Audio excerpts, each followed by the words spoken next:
Hey, ladies and gentlemen, welcome back to 52 Topics with Frank Fiordolino. This is our weekly Monday live stream. Well, usually every Monday. Sometimes we hit you with a Wednesday if we can't make the Monday, but we're here on Monday, June 16th. That is the day of the week, right, Frank? The 16th? Yeah, I It believe is it the is. 16th of Monday. Yes, sir. Yeah. How's everybody doing? Doing good. Let's say hi to some Welcome back. people. Big Arms, we'll get to your question. I'm going to star the questions. What are you taking my name, Big Arms? What are you doing? Roro G, the great, powerful moderator. Roro G, the best in the business. Always great to see Roro. Joe Root, Jay Tro, what's going on? Hey, Jay Tro, thank you for last show. That was very kind of you. Thank you, sir. The great Lisa Pizzatola. Good to see you, Lisa, where you Lisa. been? Well, she wasn't here last week. Where Yeah, I you don't been, know. Lisa? She's a bit of a traveler, though. I know she likes to go on vacations and Yeah, stuff. And she might have been in Italy for all we know. Ranger fan 11. What's going on? Charles Nicholas. Sorry. Uh, Matt, what's the matter, man? You all right? How you doing after that accident? I hope you're doing all right. I hope things are getting straightened out for you. man, Sorry love, bro, that man, love. you're I hope you're exhausted. doing good, bro. Hang in there. We're here just in case. Doesn't mean that get in touch with us anytime. You need something, talk to whatever. Give us a call. Gaslight Studios, what's going on, man? Chris S.2, Shalom. Rosie Mazika, what's going on? Louis Tropia, Jojo Christmas, David Price, Brooklyn Ice. That's fish, I believe. He wants to be called Brooklyn Ice now. That's okay. Is that fish? I'm pretty sure, yeah. All right. I think so. Nice it is. Brooklyn He is Ice. the Ice Man. He is. Oh, your Yeah. daughter had prom. Oh, congrats. I hope she Oh, had a good yeah, that's time. right. That's right. She did say that. Hope she had a Congrats. good time. Yeah. Hopefully she had a nice date so we don't have to go over there and take Juan, what's going on? Neil Perota. All right, I think we're caught What's up, up. Neil? So how you doing, Frank? Good. Uneventful week, which is always good. Work keeping me busy. I wish I could focus more on our show, but we got some stuff done today. Me and you did. We Yeah. wrapped up 2 of our episodes in the Ridgewood episode. I know people always like the Ridgewood one. I got you. And we got the 8th one, which is our final one for this season, wrapped up. And that's going to be like a, what do you call that? The season ending episode. And we'll be we got 6, 7, and 8. We recorded them all. Everything is recorded, so those are ready to go. I just got to edit them, and we'll put them out. We'll put out one this week, and then we'll go maybe next week, maybe the week after that. We'll figure it out. Frank has decided that he wants to do it, I guess, seasonal. You want to take a break between them, let them marinate a little bit. Yeah, well, in between our lives or in between other stories of guys, this is personal. This is stuff that I was through with people I grew up with. Hopefully, it marinates in some people, and some people like, well, you know what? We could do something with these 8 episodes, put it in some other kind of form. I told you in the past, I shout out ideas to other people. I wasn't getting the numbers I wanted, so maybe like this, if it's just there for people to say, hey, I could do something like this. This is good for everybody. There's even people. There's a boost for everybody involved. Okay, even people I mentioned. So that's the way I could give back. But let's see how this goes, and we'll go from there. Chad D, what's up, buddy? Scott H, what's up? Yeah, Big Arms, I see your comment. I started. We're gonna get to the Q&A. We just like to, every time we do a live, I'll star all the comments, and then we'll do a long form Q&A. We bang them all out. We get into them. Frank, you got any thank yous? Anything you want to shout out to people, right? Shout out to Southie out there. He was talking to him via text a little while ago. So shout out to Southie. He's a listener of the show. He listens to the show a lot, and he's also helped us out. So if you're out there, brother, have fun wherever you're at. I'll see you soon. And who else? Chris Capello. Chris Capello, always a friend of the show. He's out there listening. Chris, mad love, bro. Keep doing what you're doing. Check out his channel. He has a pretty good, interesting channel if you're into that kind of stuff, and I am. So check out. It's a pretty good vocational type of show. Right. I learned some stuff, a lot of stuff actually from him. Smart guy. RG, what's going on, buddy? Thanks for coming by. Saw you live last night. Hope you had a good Father's Day. Hope all the other dads had a good Father's Day yesterday. Hope it was a nice day for all of you. That's right. So let's move on. So I was on the And Bella, computer, huh? I wanted to say thank you to Bella. And Bella, thank you. Bella, I yes. appreciate it. I appreciate you contributing to the show, and just being around is also great. So thank Yes. you guys. Thank you all. Thank you, Bella. Thank you, everybody. Appreciate you all. There we go. There we go. Let's do it. So I was on the I was scrolling on my phone earlier, and it was a post by a local, actually Sicilian spot not too far from me, and they said it's National Cannoli Day. Okay. So I thought that was interesting. I didn't know there was a national. I guess there's a day for everything now. It was tough for me to find the etymology as to why June 16th is National Cannoli Day. So I can't quite answer that. But I do have this website here that we could look at. So we could talk a little food if you guys want to. So it's celebrated on June 16th. Once again, I don't know why. I don't know why. But there is some facts here. There apparently cannoli cookies were once called capelli di Turci, or Turkish hats. Turkey. Yeah. Okay. Turkey. Okay. Okay. Yeah. I don't know that. They were first made between 827 and 1091 in Caltanissetta, Sicily. You familiar with that area? Yes, I can. I just can't pronounce it, but yes. Caltanissetta. They got a soccer team over there. Yeah, I know where it is. This one's interesting. Legend has it they were first created by concubines of Italian princesses. Ooh. Pretty good. Pretty good. They were once considered a sign of fertility. Cannolo means little tube, and it's believed to be possibly Arabic origins. A lot of food have Arabic origins in Sicily. That's one of them. Cakes, the cassata. Cassata in Turkish is even. That's exactly what it is. It's a cake. What else? Couscous is one of my favorite foods. Couscous. Yes, and that became, of course, it's Arabic. I think the Turks brought it. I'm not sure. It could have been the Northern Africans, but anyhow, it's popular in the northwest part of our island. And Trapani has the Couscous Festival 10 days a year. I didn't know at the time because it's one of my favorite foods. And what makes it even more special, look, I'm getting food horny just thinking about it, is that it's done with seafood, which is my favorite food in the world. But usually it's lamb, and when you get it from the Arabics, they probably invented it. But us Italians or Sicilians, rather, we perfected it. You know what I mean? Yeah. No, I love couscous, and there's also what's called Israeli couscous, or sometimes called pearl couscous, which is like the little round ones. You ever see the little round ones? Those are pretty good. I also got some. You know what those are? I don't like. You don't like them? You don't get that one? No. I like them. I like them both. There's also this. This is pretty funny. So actually, where they invented the cannoli, or caltasetta, whatever that was. Caltanissetta. That's how it's Caltanissetta. Okay, so they actually did the Guinness Book of Record. Look at this shit, guys. Check this out. This is Cannolo Guinness World Record. This was a few years ago.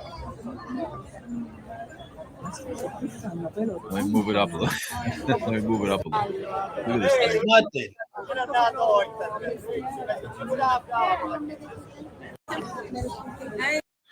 So this thing, so that thing was about 70 feet long, Frank. But I didn't really like it. I thought they were cheating a little bit because they were like connecting it by piece. So you think that's cheating? Yeah, it's a little cheating. I don't know, because they had the Guinness World Record in the United States first. It was one solid piece. These people are putting together like 50 different little pieces to make one. Those are a little cheating, but all right. I did absorb the Palermitan accent with one of these culinary pastry chefs out there. It's a very distinctive accent. Most Sicilians know it, and I heard some Palermitan over there going like to the effect how big that fucking thing was by swearing. You know what I mean? Yeah. What did Muggsy say? Take the cannolis, leave the gun, take the cannolis. Yeah. That's right, my man. Yeah. Good cannolis. Fortunato Brothers, Your Williamsburg. Fortunato Brothers, yeah. Yeah. Yeah, get them by me. There's a couple of places by me I can get them that are I pretty know good. my favorites are. I know my favorite. I'm not a cannoli guy, but there's certain places that make it so good. I become the cannoli guy. There's other good pastries, Sicilian ones that are, like the ogartocho. That's a good one. It's called it's a Palermo one too. But it's deep fried. It has ricotta inside. Um, that's a Palermo staple too. I Okay. believe. Okay. Good one. Ricotta cheese inside too. Yeah. But chocolate. I don't know if it's the shell that doesn't do it for me. But I eat any kind of pastry. I don't give a fuck. Yeah. But that was one that we had another one called Hyenas. That's a round one, looked like a rice ball, but it's stuffed with all good shit inside. But the cannoli, the best one I ever had in my neighborhood. And I'm a Grimaldi biased when it comes to, but it's not them. It's probably Catania Bakery. They Catania. their pastries are fucking off the hook. So check it out. If you're in Ridgewood, go to Catania Bakery. They have the really good stuff, really good pastries. And That's then right, Ro. That's right. the best probably Villa Bate up in Bensonhurst. Villa Bate, yeah. Powerful. I know everybody talks about Chico's. It's been there a long time. They're good, but they're not. Those guys are definitely better.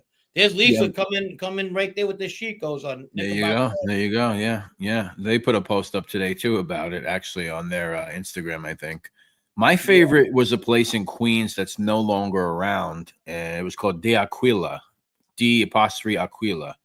That's where I used to get. Those were my favorite cannolis ever. They haven't been around for, I don't know, maybe 5, 6, 7 years, but that was my favorite spot. But by me, they have Tutto Calcio, which is good. I have Joe Sicilian in Bayside, not bad. Yeah, so there's definitely no shortage of places to get them. The good places is like when they fill them in front of you, right? Oh yeah. Of course. I mean, when you get it fresh, everything's good fresh. You know that. Yeah. But yeah, I mean, that place. And I'm thinking there's a lot of good cannolis out, but the cannolis in Sicily are really good too. But hey, Chris Capello, what's up, my man? There he goes. But yeah, I like. I'm not a cannoli guy, but when they're good, I am. I don't know if that makes any sense. And don't fuck with them, the chocolate layered ones. And you ever? I don't like that. I don't like that. Yeah, that's when they put shit in the game. Yeah, no. I'll do the candied fruit, the little candied little things, maybe, but I don't need chocolate dip. I don't need all that bullshit. I don't like them. I like straight up. Yeah. Okay. In the North End, yeah, definitely. I'm sure I'd like to check that out one day. Yeah, I hate the chocolate stuff. My mother-in-law makes a cake with a cannoli filling. Oh, that sounds good. That sounds really good. Gotcha. So we got a couple of things to talk about. James Willie, I'm going to start your comment for the Q&A segment. You sent me this. I don't know. You sent me a clip today. Which one? You sent me a clip with Chris Colombo. Oh, cringe. What guy? Stop it already. Look, he was on Crime and Entertainment. Shout out to Crime and Entertainment. He was on his show. He's a good dude. And shout out. Go ahead. I'm sorry. No, go ahead. So you sent me that clip. Yeah. So what about it? He talks about when his father dies. Carlo Gambino picks him up because Carlo Gambino is his godfather, which is not hard to believe. His dad was the boss, Chris's boss, and he took him somewhere and he sat him down and he told him, I don't know if this is after he got clipped or after he died, because there's a 7-year difference in that time frame. You know that. So he goes from 9 to being 17. Well, he took him out and he said they went out to eat and he goes, "Hey, look, listen, I got nothing to do with your father's death, and I want you to know that." And he said, well, I believed him. And for whatever reason, he believed him, or else it would have been different. I'm sorry, Frank. Who sat him down? Who did he say? Carlo Gambino. Okay. And he took him and he said, "Listen, you're my godson," something to that effect. I had nothing to do with your dad's. And he goes, "I know that, because if he did, me and my brothers would have got revenge." You never got revenge. revenge? Why you making Revenge on yourself? who? The fucking Carlo Gambino? Come on, stop. And if it's true, which I probably is, he probably took his godson out, whatever. He was by himself. He was an old guy. He wasn't that much afraid of you. He went by himself. You even said it yourself. He picked you up by himself. What was that telling you? You ain't gonna do nothing. You ain't gonna dick cock.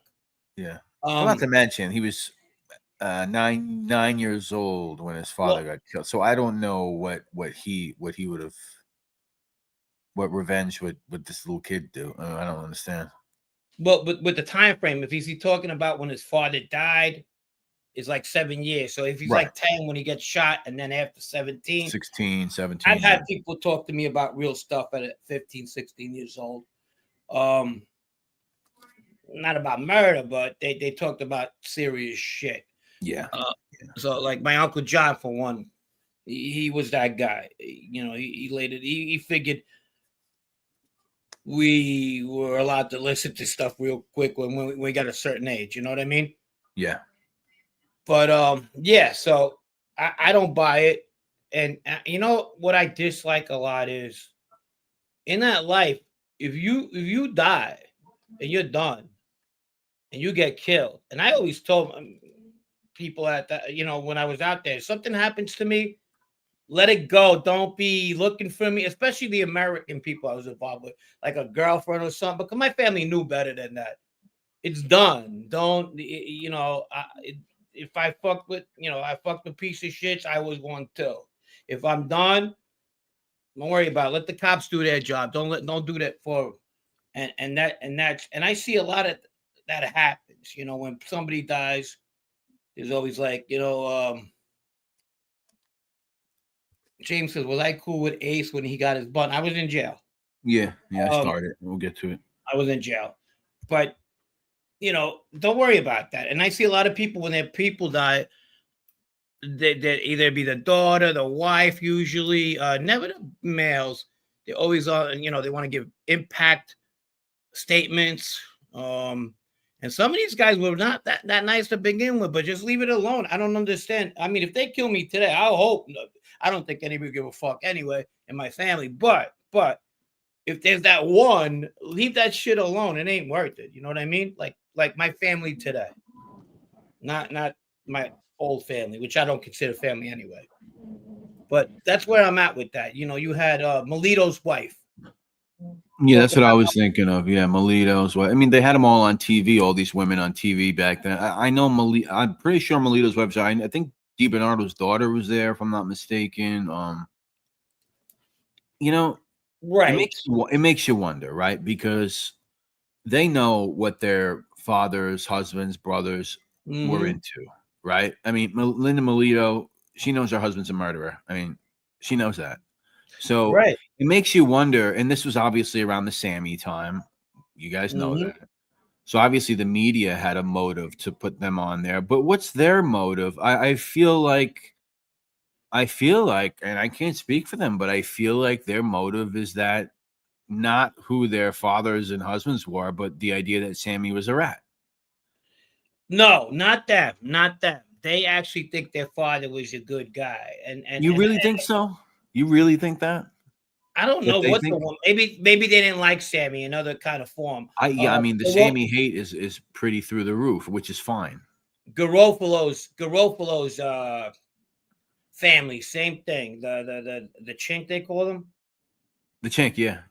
The one they killed outside his house, yeah. They were all about, you know, he was a good man. They said not a third, but they're going through the whole fucking whatever. The only DB porno guy, the daughter's all fucking pissed off. It's the pornos. Porno guy, possibly. I mean, if I was his guy, I'd be hiding in my head. My dad exploited women. You're a woman. I'm not saying that he deserved to die, but one of the largest purveyors of pornography in the United States of America at the time. And then you have in the shadows, you have some woman who I'm not going to mention. Her dad was the Teflon Don, and she's all about these women getting justice. But why? Because Sammy put her father away. You have a beef with Sammy. How with him? Why all of a sudden you have let me ask you something. If Sammy doesn't talk, do you defend these women to get fucking justice? Do you? Probably not. No, not at all. Now, the only person I feel that has that I know in this situation that has a really, really legitimate beef, and I hope she gets justice and she wants it, and I hope she does, was the Joy Faraci, who's Kaiser's Right, Kaiser. sister, the young kid. He was 16 years old. He got killed. You want to talk about well, hold on. David Price goes, Robert DB was a businessman, never killed anyone. Yeah, I mean, as far as we know, he never killed anybody, but Okay. he was around killers. He was a large purveyor of porn. They had him possibly dealing in underage stuff as well. If any Right. people don't know that, and he was dealing with some bad dudes. I mean, he didn't kill anybody, but you know, obviously he was one of the owners of Show World. He was one of the owners, and he had a bunch of stuff. Yeah. Yeah. So yeah, exactly. I don't know. That's just the life, though. Giorgio from Canada, his daughter gave a victim impact statement on Joe Messino's sentence. Is that right? Georgia was a very dangerous man, and you know, I think when what was the other guy that died? One of those three captains. The girlfriend and the wife was there. Oh, with The big Trinchera, guy. they started fighting in court. They started Him, the girl- fighting. You fucking Yeah, yeah, yeah. Bhutan. They were fucking pulling each other's hair. The girlfriend Yeah. and the wife. Imagine that guy have. I mean, I guess they all have a side piece, but man, you gotta, man, I don't know. For a mob funeral, I went to a mob funeral of a kid that we grew up with when we were kids. There was about 5 of his girlfriends there. They were about to fucking go at it. Not there, thank God, but they were about to fucking go at it for sure. One was looking at the other one, the other one was looking at the other one. I said, "Look at this. If this fucker could open up his eyes right now, I don't." Yeah. What kind of porno? Oh, well, all kinds. I mean, regular kinds of age. I believe when he was killed in '86, he was under investigation for some of the underage stuff. He was at the head of a company called Star Distributors, which is one of the largest book publishers as far as that stuff goes at the time. And obviously, like I said, he owned Show World and whatever else, sex toy, everything. He was invested in everything. He was a fucking, I wouldn't be surprised if he was fucking worth hundreds of millions of dollars. Let's put it that way. Yeah. If you see his James house, Willing, hey, shout out to James Willing. Hey, don't worry about that, bro. We don't worry about it. We're just happy you're here. What happened? Nah, he said wants to donate next time he gets paid. It's Oh okay. yeah, no, that's fine, buddy. Don't worry about that. Good. Basta, Tom. It's National Cannoli Day. You having a cannoli or what? DB was disappeared. Nobody, David. I get it, but you understand that that's the life they choose. That's the life. Nobody first buried. Yeah, I mean, that's true. I always wondered. I don't know. Did Sammy say exactly where they put the guy, or I don't remember. Well, you know, a lot of times a lot of these guys in that generation, they usually had teams. One would do the killing, the other ones would bury him. So like that, they protect each other. You know what I mean? Yeah. Some of the Houdini guys had already been taken off the street as far as Gambinos go. Tom, basta. Tom's staying away from the cannoli. All right, fine. Trying to stay away from the cannoli, but there's a lot of good cannoli. That one's a good one. I forgot all about that one. What's up, Marky Mark? What's is this going the real on? Marky Mark? Marky Mark, what the fuck is going on, man? You never know on here. You never know who's who. We give out a shout out to Joey for Brooklyn. That's my buddy Tommy. This is my buddy in real life right here. What's up, Tommy? What's up? And Joey, you know, Joey, our friend Joey. And you're a brother too. We're not friends, we're brothers. Oh, Joey, what about him? Joey the wrestler. I'm giving a shout out to him. Him. Shout out Joey the wrestler. Where you at?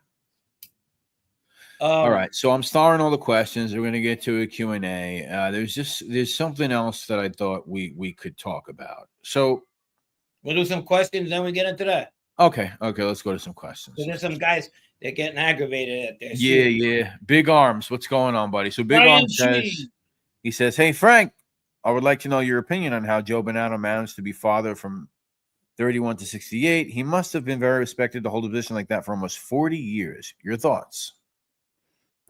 Yeah, that's a long time. I don't. That's a long time. Sometimes it's not so much the guy on top, but the guys you have underneath them. And Yeah. if you see his power starts to dwindle during 62, and then 62, that's about the time that Carmine Galante goes in jail on a narcotics charge. And then he comes out in 74. It's 12 years. And that's when, that old expression, when the cat's away, the mice play. That's when that whole second Bonanno war. I think Lilo had a terrific crew behind him. It was powerful. He had New York people, had Brooklyn people with him. He was feared and respected, and while he was around, nobody fought, and he had an enormous respect for Joe Bonanno, which is weird. He could have took the family anytime he wanted, but he had a tremendous respect for him, and that's what I think it was. It wasn't so much the longitude. I think he had shot his load by 50 like that, but after 50. But the thing about Bonanno is he had a lot of connections in Italy, within the government over there, and that was through another paisan of mine, Bernardo Mattarello. They were friends. So a lot of Americans seen that as someone that we need to be on top. They were Castellonis, both of them. Yes, Big Arms, they were. Him and Mattarello, whose son became president of Italy. And powerful guy. Said he was had a lot of CIA ties as well. That's something that's been proven. So Galante was sentenced with Billy Bass. Yeah, that's true, Gaslight. That's true. I could send you I don't have any court paperwork on it, but I do have the news articles of all of them getting arrested. They named a bunch of guys in the indictment. William Benveno was one of them, along with Galante. If you want, I'll send you it. Yeah, sometimes being in the top is not about what you're doing, but it's about who you know too, and who you fuck with. So that kept them there. I think people had enough of him. The nepotism, all that bullshit. I think the last straw was when he's trying to make his son, I think, an underboss or following his shoes, and people are like, fuck him. This guy's a Mameluke. He's a fucking. Are we talking about Carmine Decker Bonanno, or are we talking about somebody else? I'm talking about the real son, not Carmine Decker. Decker wasn't around at the time. You like that story, don't you? I love it. I fucking love it. Watch the last live stream, ladies. I need my fucking glasses. I love it. But there you go. That's what I can give you in respect to that. Any more questions? There's a bunch. Gaslight. This one is probably a no-go for the show. As far as that, I don't think it's a good idea to start getting into that stuff. I got to be honest with you. Oh no. Yeah, politics and culture stuff. Kind of. We love you, Gaslight, but not that one. Yeah, I know it's a world event. It's very serious. Yeah, I think for the sake of people continuing to love us, I think we'll stay away from a lot of that stuff. Was Lefty shelved as soon as he got out of jail, or while he was in jail, if at all? I don't know. I never seen him around after he came out. Never even seen him ever, actually. So I hung out with people who hung out with him and were part of that crew, but he was never around. Who knows? I think he was sick right off the bat when he came out. He's gotten sick, so I don't know how that went down. But no, I don't know. James Willing, I live in Woodhaven. The rent is crazy. Is the rent getting crazy in Woodhaven too now? Wow. Hey Frank, any Ace Aiello stories? He was in on that Randy hit in Brooklyn. Yeah. Not really much. I do have one that I'm going to discuss in the Ridgewood episodes, but that's like probably season 3. Yeah. Okay. Yeah, he starts up. Anthony. I known him forever since he was a baby, and he starts hanging out with Anthony to beat her at one time. That ended up flipping, and Anthony at one time was looking like he was going towards the Gambino side. He meets these Bonanno guys, the Bronx guys, in jail, and they take a real strong liking to him, and that's why he started. He should have been a Bonanno to begin with because of his dad, but he starts gravitating towards the Gambino side via Anthony Tabita. All right, Big Arms is asking if you heard about that Rizzuto bust that occurred up in Canada. I did hear about it, but I absolutely don't know nothing about it. Yeah,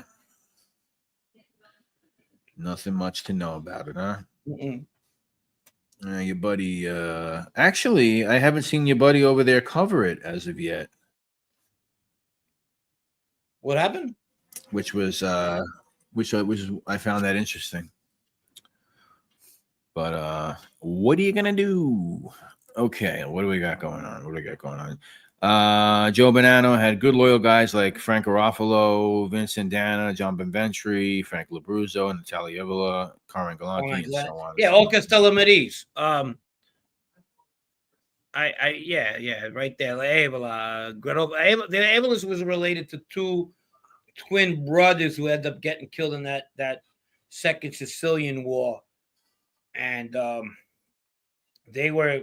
I don't know how they were related, but they were related. Listen, if you have the same last name and you're from my town, even though it's not first, second, third cousins, you're related. Mm-hmm. No, I was talking about Bernstein, Matt. Oh, Bernstein. Yeah. We were talking about something today. We're talking about women gangsters and how some women in that life. We're not going to mention who we were talking about, but because it's going to come out, and I don't want to spoil it. But how some women feel that they are connected in more ways than one. And we were talking about certain individuals, and you get them in the mob families. They grew up in that that spotlight that it happens, and some of them are worse than guys. Believe it. William Brooklyn, your thought about Sal Vitale being a corrections officer and Messino giving him a pass? Well, I don't think he gave him a pass. I think he knew it all along. It just that he probably was like, let's not talk about it. You know what I mean? Yeah. He was really going down a slippery slope on that one. That could have got him killed. Both of them killed. Well, he always wanted to be in law enforcement, right? There he goes, Sally boy. What's up, baby? Hold on. I gotta remove the banner. Who do you want to be? A policeman. That's Sal Vitale's high school graduation yearbook photo, where he says he wants to be a policeman. So all they had to do was get a hold of that. They would have knew everything they needed to know, I guess. Man, it pisses me so fucking much that a lot of good people died under that fucker. Not him. I'm talking about his fucking brother-in-law, and he was just a fucking dirty motherfucker, boy. He was dirty. But I mean, it's a mob. What do you expect? Smart, yes.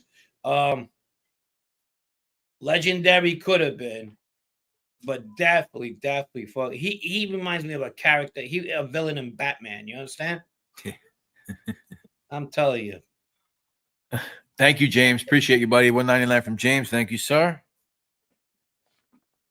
Question from David Price.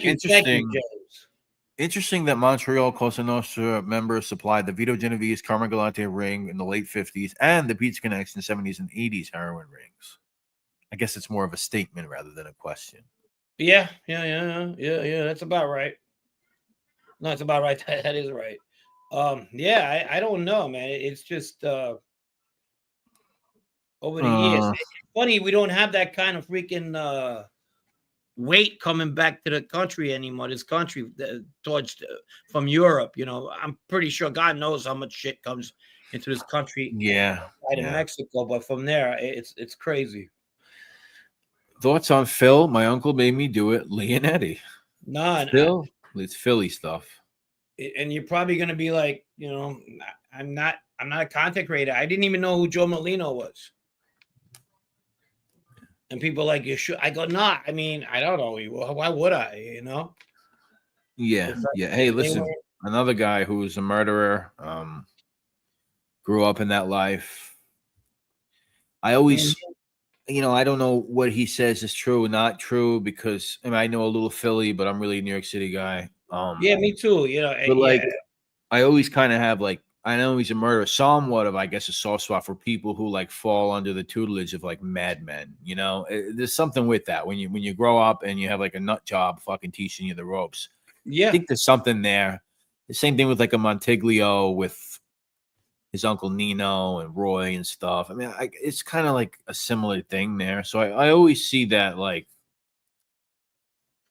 I don't know, Perverted, but not in a somewhat of a sexual way. sympathy. I don't know if I have sympathy but there's Yeah.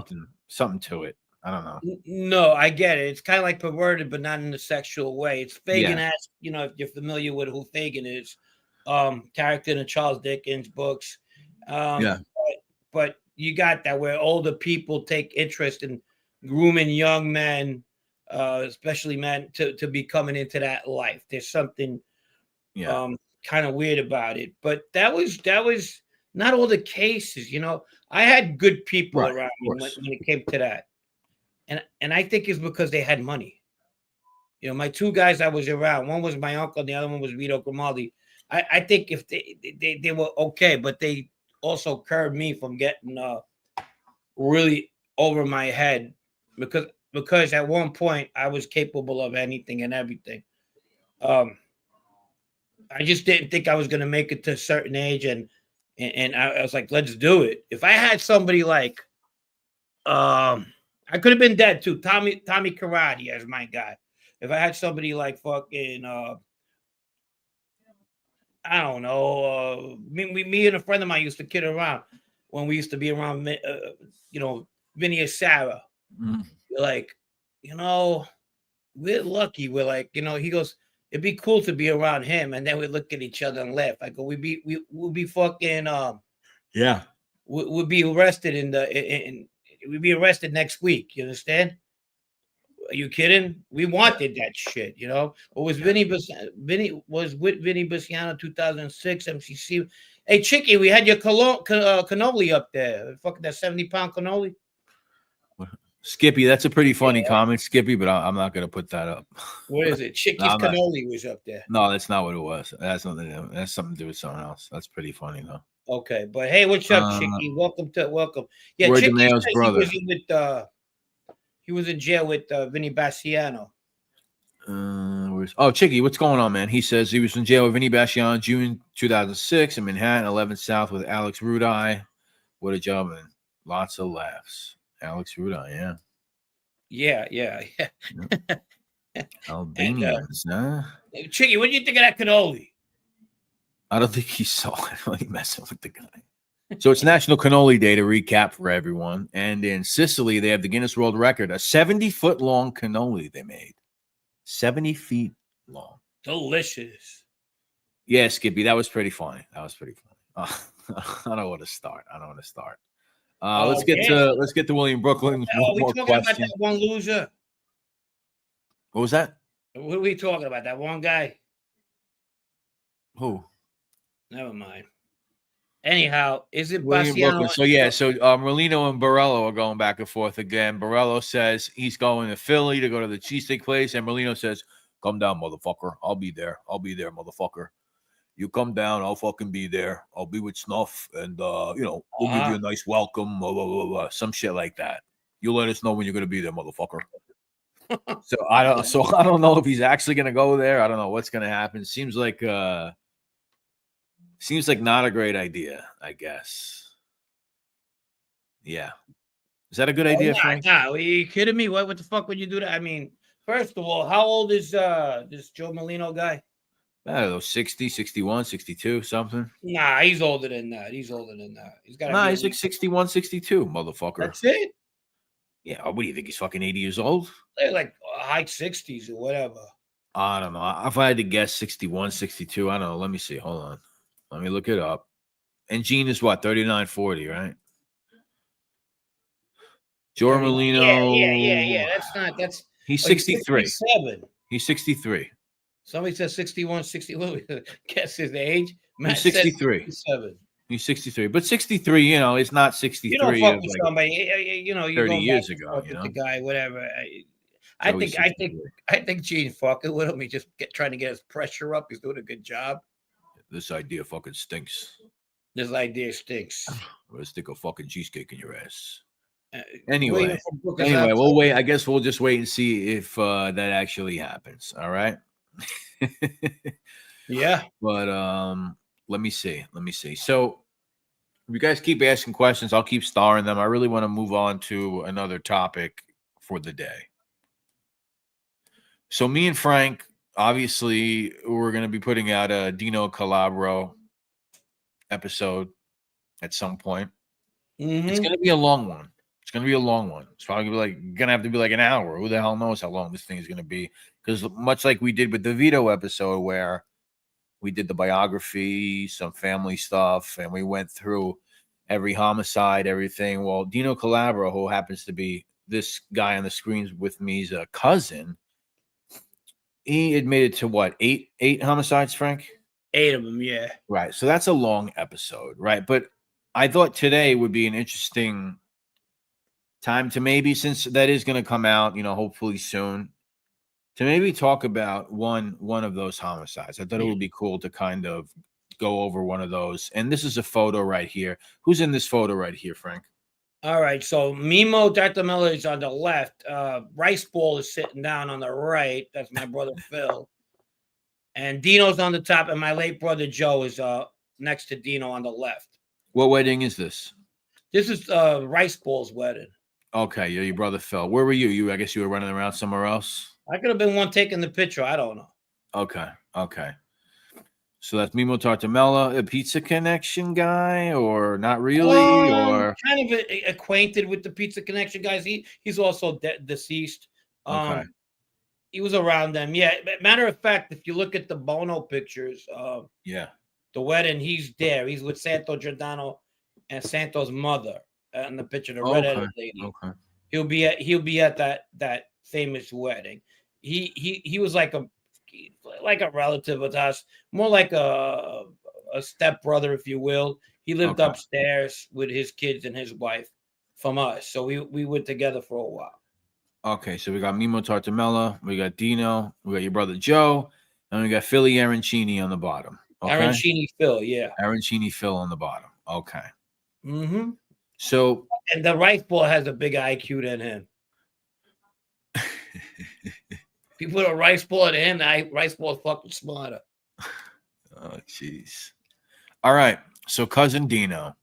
Here he is with Tommy Schatz. Is this a photo? Yeah. No, DL said something funny. Where's that? It looks like Long Island or something. I don't know where it is, but back. What you got a comment that you want to look at?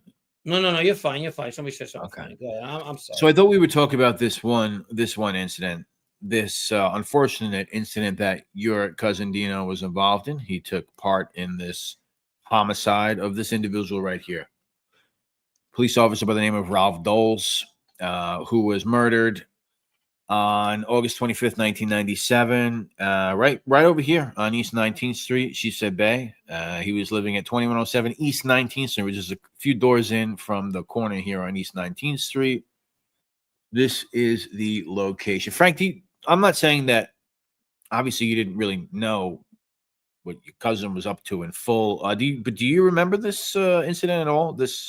I do. And the funny thing about it is that this is how funny the world is. There was these fucking cops going around, want to know what happened to this kid. And they were going around social club to social club, cafe to cafe. Now, whether I know anything that my cousin had anything to do with it and his cousin, little Dino, no, absolutely not. No.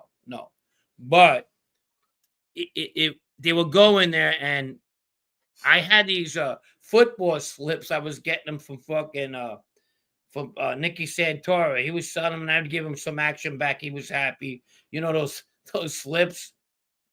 So I would get them from them, and I picked them up, and while I'm putting them in my pocket, Joe Gamali's there with me. I'm giving a couple to him to get rid of them. Right, we were getting rid of them together. And these fucking cops come into Cypress. Now, this is Ridgewood now. Ridgewood Bushwick border. cops come in there. Do you know who this guy is? Is there any Russians that hang out here? I'm like, what the fuck you talking Right. about? Right? Yeah, they did think it was Russians, maybe. They go, Yeah. You go, because we had Serbians that hung out around us too in that area, and we also had Albanians. So I don't know what the fuck. Somebody gave them a wrong lead, and it's not funny, but they want to know what happened to their not football club betting slips, their football betting slips, Dave. And they came in and they were like fucking pissed. And then they put this up. They go, you mind if we put no, not your mind. They didn't mind. They just put it up. Yeah. You know anything or whatever? Yeah. And we're like, yeah, what the fuck? You cops, do whatever the fuck you want. You know? Right. So just get the fuck out of here. And that's the first time I heard they were looking for Russians for killing some cop in Brooklyn, South Brooklyn area. I'm like, what the fuck you coming here for? Russians they're looking for. I don't know. But anyway, there was one guy, and the other two were like, look, I think we're out of our jurisdiction here. We're not even knowing. They were like trying to calm this guy. Must have been his friend or something. And he was acting maybe like fucking pissed. Yeah. So this whole thing is seemingly rooted in the idea that this individual, Joe Waverly Case. Did you ever meet Joe Waverly and know anything of him? Met him on an elevator. Fucking. Is that right? Yeah. Yeah, he didn't talk much. He was one of them guys that gives you that fucking feeling that he looks. Even photos, he looks like a stone cold. He's another one who looks Irish. You ever seen him? He had like the long hair. Yeah, he could be Frank Salemi's cousin, I think. He looked like somebody hanging out with the Westies. You know what I mean? Yeah, that's very true. That's very true. He said, "Hey, back." Obviously, he knew I was hanging out with his fucking guys. So, Jackie and Alley Boy. And Alley Boy didn't talk to nobody. Alley was kind of like didn't really fuck with a lot of people either. Especially in jail. So, he just. That's all it was. And then I meet Barney, and Barney's totally different. He actually came up to me, and goes, "You're Italian?" Yeah. Like, yeah. He goes, "Oh, okay." He goes, "Sicilian?" I said, "Yeah." He goes, "So am I." He goes, "I know because I know Baldo was telling me that you're Sicilian, and I seen you here a couple of times, and you look very Irish or whatever, or German or something." Yeah. We started talking. He talked Sicilian too, and from then on in, we would talk to each other when we see each other. Okay. Obviously, so Barney spoke Sicilian as well. Yeah, of course, yeah, 100%. Okay. That's what you guys don't get. You see, you always like, oh yeah, you might know a lot of factual stuff. Not you. I'm talking to historians and all that. But what these guys. That's one of the first things these people ask. Well, does he talk when they talk to you? How they talk? Sicilian, Italian, broken English. It's like they get fascinated. They get like hard-ons over it. Right.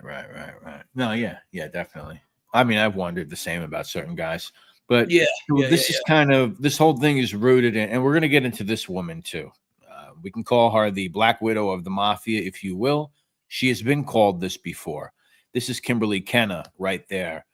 Kenaugh, Kenna. I don't know if that's Irish or whatever that is. But this is her and Ralph Dols. They got married. Now, Kimberly Kenna had been with Joe Waverly. I believe they were married briefly. Think that they had 2 different relationships all the time. They together, maybe they were not together. Not only that, if anybody knows the Carini brothers that were executed in 1987, she was once married to one of the Carini brothers, I think Enrico Carini or Eddie Carini. And that's another incident that Joe Waverly has to do with. That is actually that's like a hit within a hit within a hit story, not to sound like the other guy, but that's a wild story. So Kimberly Kenna, she's somewhat of a Black Widow of organized crime. Joe Waverly, of course, he almost got whacked a couple of times, I think. Her husband gets murdered. Then her other husband gets murdered as well. Now, her first husband murdered in 87 was one of the Carini brothers who were murdered. Now, this is a wild story. You ever hear the story with Carmine Persico? He wants to whack the prosecutor, William Aronwald. Yeah, and in Yeah. that one, I heard the story. I didn't hear it like from somebody verbally. Right. I read it or something like that. I'm careful when I talk about Colombo stuff, and I'll tell you why. Because I was, and I'm always making a point too. I was Ali Boy's Mm-hmm. uh, roommate for a year and a half, Yeah. and what I want to make clear is that we never talked mob stuff. Oh yeah. You know, the guy, he's there. I think on circumstantial shit anyway to begin with. I don't want to contribute to like fucking that bullshit, you know, that goes on these pretrial joints. Right. Um, and that's how I feel about that. I feel that he's in there for circumstantial stuff. Yeah. That's just my, Yeah. you know, he's Yeah. a Well, guy. this has. I Yeah. I felt I mean. was pretty close with him, you know, Right. Right. close Right. enough to have his daughter meet at the time my ex-girlfriend and Right. whatever. And he has never talked to me anything. And then now there's people coming out of there said that he said this and that. And I'm like, I don't know. I Yeah. don't know. No, we know that. I mean, just from you talking, I know that you guys Yeah, didn't so have I'm that type of careful when I'm thing. talking, but yes, I did hear about the Well, this is history. Listen, this is prosecutor. they apparently the snake Carmen Persico gets this thing to Waverly or whoever it is that they want to kill the prosecutor. I honestly don't even think it was ever nailed down as to what this guy did. Maybe over the years he did something. I don't know. Mhm. Anyway, the hit team ends up whacking his father in a laundromat in, I think, either Astoria in Long Island City. Queens. It was Queens, I think. Yeah, I think it was Astoria or Long Island City. So they kill the guy's father, mistaken Yeah. identity hit. These are the Carinis. So that whole thing blows up. So then they have to kill the Carinis. They get one of the Variali brothers to do that. They get one of the Variali brothers to do that. And then they get mad about the Variali doing that hit. So then they got to kill the Variali too. And when they kill Variali, Frank Santora, Louis Ippolito's cousin, Mafia cop, he gets murdered in that. It's a fucking insane web fucking story. But Joe Waverly is involved in that with her husband, the reason why her first husband gets killed. He's seemingly the reason why this woman's second husband gets killed. Here she is today, Kimberly Kenna, with a cake for her husband. Full disclosure, ladies and gentlemen, I actually spoke to this woman a couple months ago. I asked her if she would be willing to speak. She basically told me, you know, I appreciate you reaching out. This was for NYC Crime Spot, nothing to do with this channel. I just wanted to speak to her and get a feel about what was going on if she ever wanted to talk. And basically, she's got a pretty strong omerta, I guess you could say. She says that she's been offered a lot of money throughout her life. She's offered money to make books, documentaries. She says there's times when she could have used the money, and she has always turned it down. She's always turned it down. Wow. And she's certainly lived a very interesting life. Now, at the time, as you could see here, focus on Slain Cop's wife. And this is basically going into her whole history of dating mob guys, of them fucking dying or almost dying. It's not funny, but I mean, it's a high risk job. It's a high risk job. Yeah. But she literally is somewhat of a mafia black widow, I guess. It's not a good idea to marry this woman or date this woman. So anyone that's out there, you know, maybe think about it.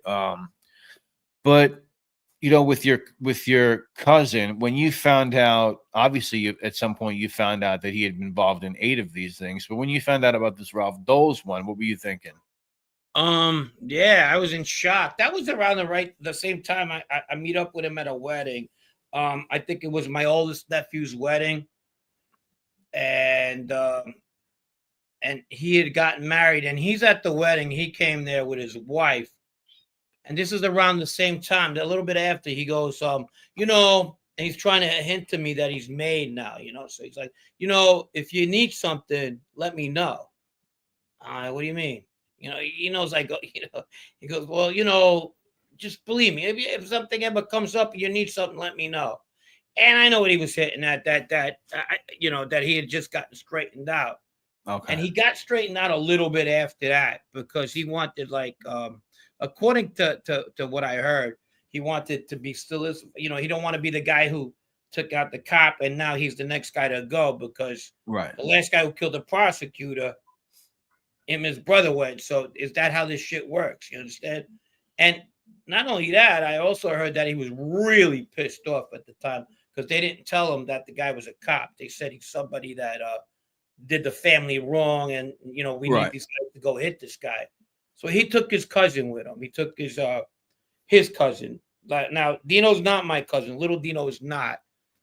But he might as well have been growing up because we grew up around each other when we used to see each other. Obviously, we lived miles away, but that I didn't consider him nothing other than because him and his brother who flips Sebi, and then there was a younger brother, Frankie, that little Dino had. Right. But so Dino them two were involved with that. Dino Calabro. That's Dino Calabro. So Dino's mom and Dino's dad. Big Dino's dad and little Dino's mom are brother and sister. Does that make sense? Yeah, I get it. Yeah, and Dino's mom is my cousin. She's my first cousin. God rest her soul. Anna was my first cousin, who was like a daughter to my mother. They were really, really, really close. Yeah. So that's how the family is. I mean, we'll get into everything else he did on the episode that we do on him, but obviously a lot of people know he does flip. But Waverly and Saraceno, they would never get acquitted for Dols' murder. As far as I know, no one's ever been acquitted. They would never get convicted. I'm saying, not acquitted. They would never get convicted. Right. They would get acquitted. Waverly would have to pay for the Aaronwald incident. And obviously, Saraceno got 50 years for racketeering, murder conspiracies, this and that. But technically, I guess, it's not unsolved. I mean, because Calabro admitted to it, but no one really did hard time or went away for that one. Basically. I think Waverly got 20 years for that, didn't he? That was the Aaronwald one. He fessed up to that. Yeah. He didn't go down for that. I don't know, man. The court system is weird. Weird stuff. If Casey Anthony could get fucking let go, anything can happen. This is very true.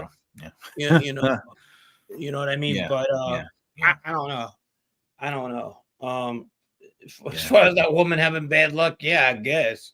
Like, I mean, she likes a certain type of man, obviously. And there's a certain women, when their husbands or boyfriends get killed in that life, they leave their business card on the coffin, Right. Yeah. Looking for a friend or a gangster. That's just some women are built. They're built like that. Why like that? Yeah, and more power to her. I guess she doesn't want to speak. She has a kid with one of the Carinis. She has a kid with Ralph Dols. I mean, they had like a few-month-old daughter at the time he was murdered. So I could see why she's kind of on the fence about the whole thing. But she's around. We're Facebook friends. We are Facebook friends. Isn't that cool? There you go. Maybe you could go date her. Maybe we can go. Maybe we can hang out sometime. Nah. And maybe see how that works for you. But you'll get married. She was nice. No, she was nice. She was very respectful. I didn't. She was fine. Story. Yeah, she was fine. She was fine. Don't they have a kid? She's got a few. Yeah, I think she's got like 3 or 4 kids or something. Yeah. So, Proletarian, my man. I know he's a killer, but no one got more screwed than Dino Saraceno, betrayed by brother. Yeah, both brother and cousin. Yes, he got screwed by Big Dino, but Sebi, who's his older brother, was a good kid. They kind of brought him into that life. They had him made. He was like into real estate, really sweetheart of a guy. The other two were a little bit wilder. The one that got killed, Frankie, and then there was Dino. But he was charged. Tommy Shots was charged, but I don't think he was convicted of it. I'm pretty sure he was not convicted of it. I wouldn't know. But he definitely had insight, and he was the one who gave the message. He was the middle guy in that one. But back to Sebi. Sebi was he was disappointed his brother ratted him out. Yeah, he was acquitted. You never want to see that in court. Like, I wouldn't have done it. I wouldn't have. That was one thing I told him straight out. I'm not doing it. And they gave me their word that wasn't going to happen. And they gave my brother immunity for whatever I had to say. The middle one, the one who passed away. And the other one, they said, give you a word. If that ever had to happen, I personally will come there and make sure it don't. One of the prosecutors said.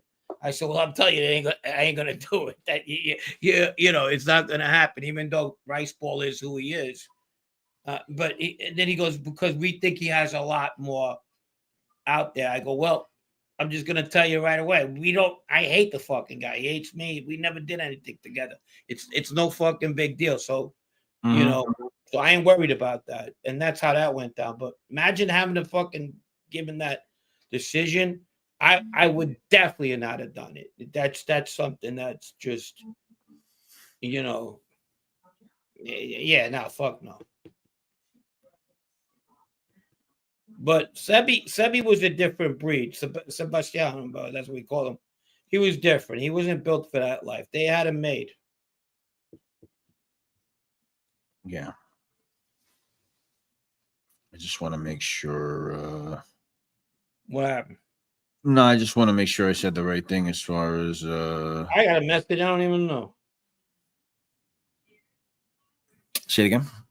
I got a message. I don't even know. Let me see. Hold on. All right. Probably a death threat. You could answer. Oh, if he did, I'll look into it. I know the other guys didn't. For sure.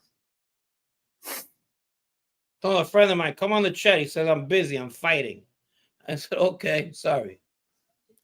Gaslight Studios, were the Violi brothers killed on Galante's orders or by the Rizzutos on their own initiative? Apologize if you already answered this.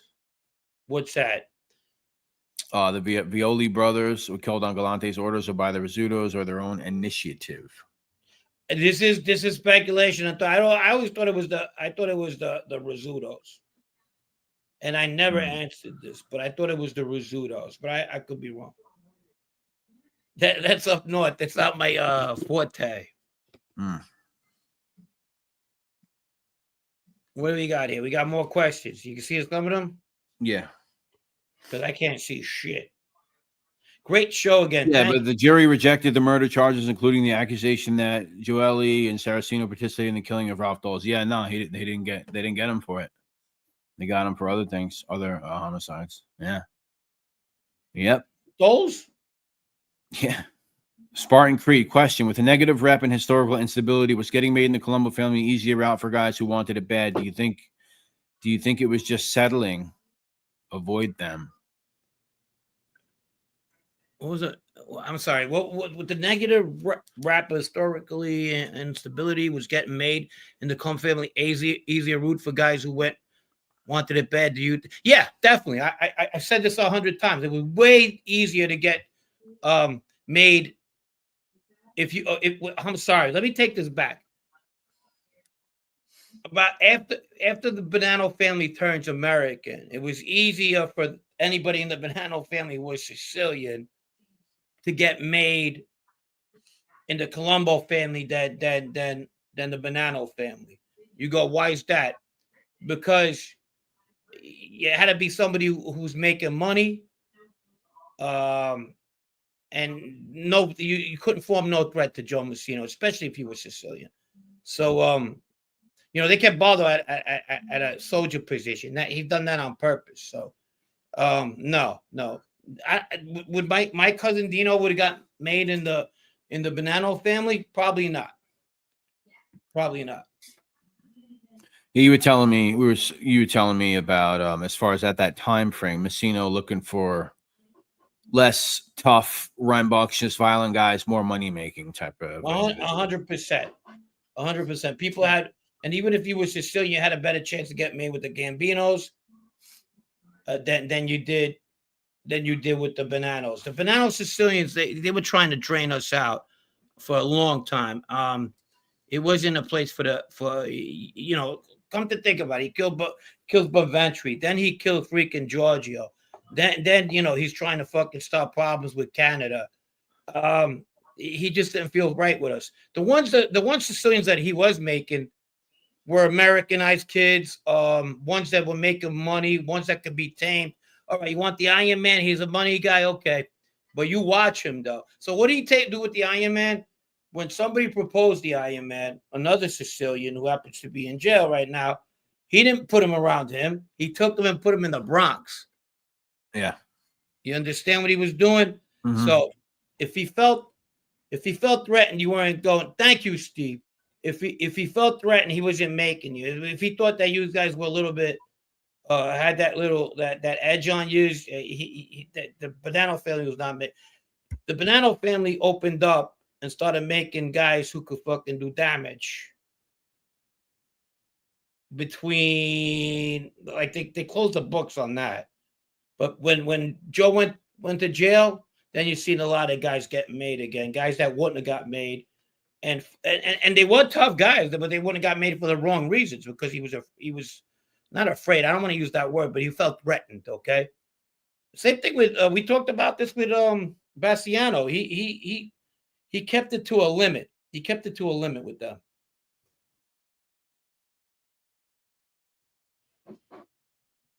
Quality over quant.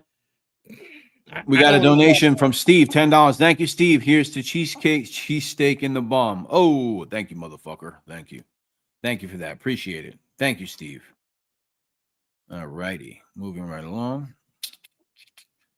Yeah, but back to like the Columbus, they were making Italian Sicilian kids, but the ones that were there were there already in Bensonhurst. Dino had pedigree. If he went to another family, they would have vouched for him. His grandfather was my uncle. My father's brother was a capo back in Italy. His uncles were freaking captains here. And my uncle John was the captain. His father's side, a cousin of his was a boss in Italy with the same last name, Calabro. Look it up. So he had the pedigree, but I think he would have caused concern on the Messino side because of that. He had that much kind of pedigree. Sicilian. Lisa Pizzatola, you can read that, Frank. Put your glasses on. Put on my glasses. Yeah. Don't put them on top of your head. I got you. Got to do like Kurt. She's got him on her face. Is that what she said? Yes. Okay. Favorite Netflix show or movie? Favorite Netflix show? There's a lot of them. I like there was one about the freaking serial killer from the Southeast Asia over there, the Serpent. You ever seen that? Oh yeah, that's right. That was a real good fucking series. That was a weird one, right? Yeah. Yeah, that was where was that? Was that in like Malaysia, Thailand, or some shit? I remember that one. Seen it in a while. Maybe Common Sense could help us with that one. It's about that serpent, but it was a really good one. This guy used to drug Americans. He hated Americans, and then steal their shit. I remember that one. I saw the I think it was Peacock or Paramount just did their own Rex Heuermann Gilgo Beach documentary. That was a good one too. It fucking blew the Netflix one out the water. I mean, it was like so fucking much better. I mean, it was really. I did not like the Netflix one. I didn't think it was good. I think it was rehashed. There was really nothing to it. The new one they just came out, and I think 50 Cent is like one of the producers of it. Oh, really fucking good. They got the wife in there. They got the daughter in there. They got the film crews inside the house after the raids. You get to see the guy's house. You get to see his supposed torture chamber, safe room, whatever the fuck it may be. Very good. So check out that new one on Rex Heuermann that they put out. It's very good. It's very good. Blows the Netflix one away. Netflix one, garbage. You ever watch Investigation Discovery? They have a lot of good. When they're good, they're good. Their series are good. They had the ones, The Crime of the Century. That was a great. I'm surprised. Why did they discontinue it?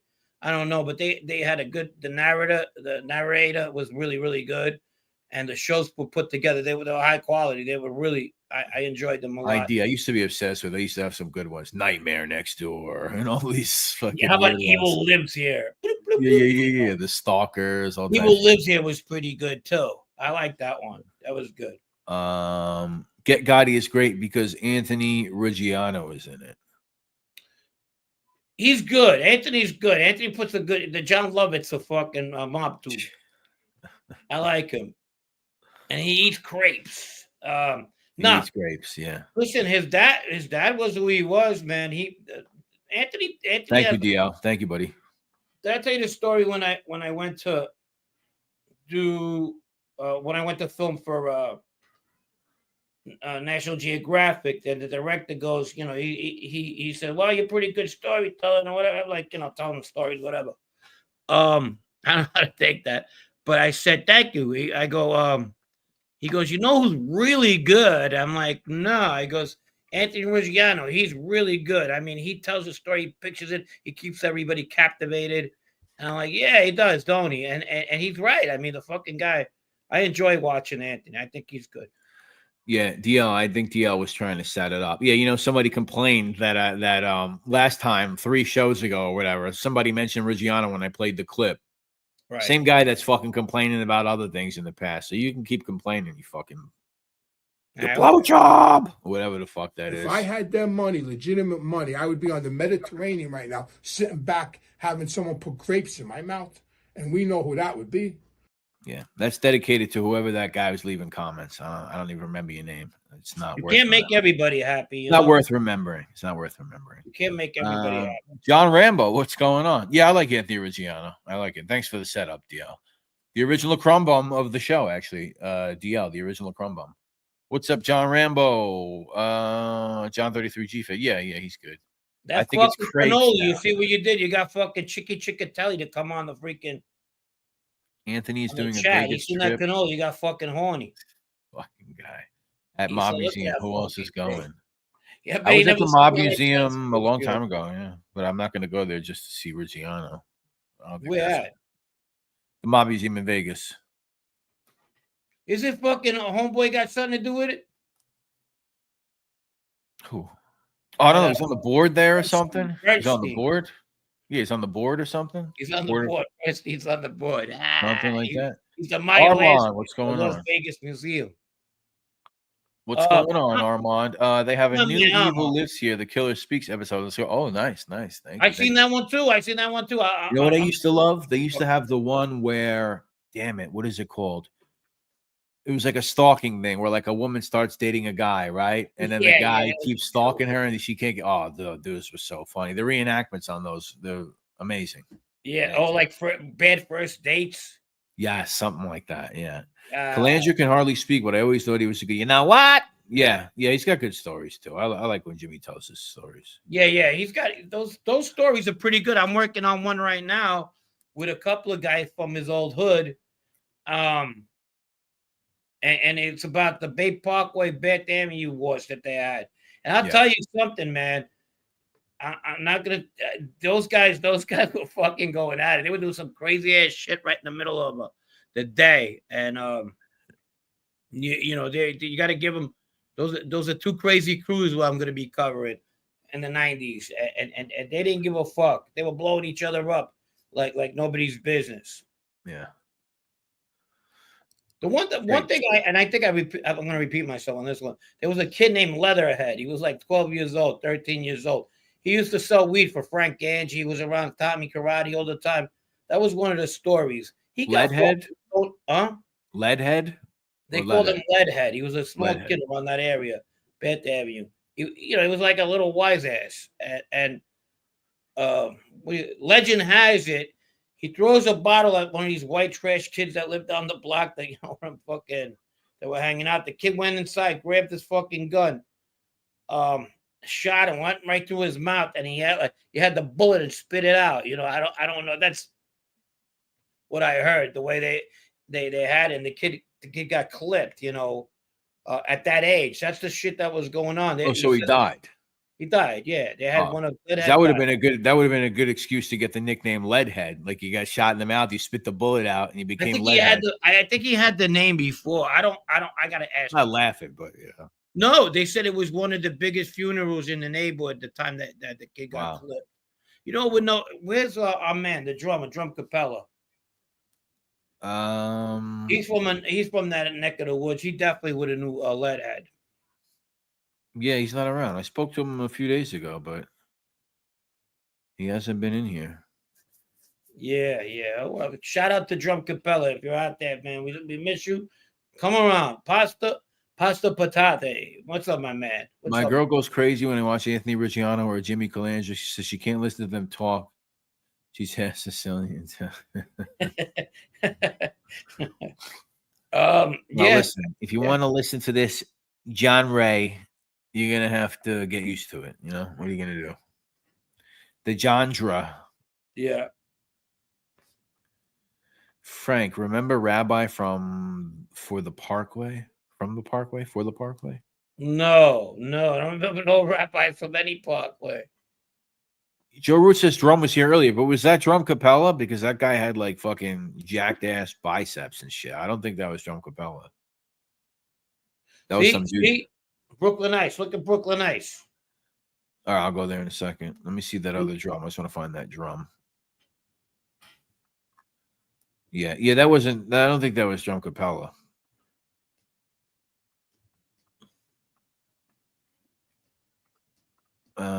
Brooklyn Ice. Where is he?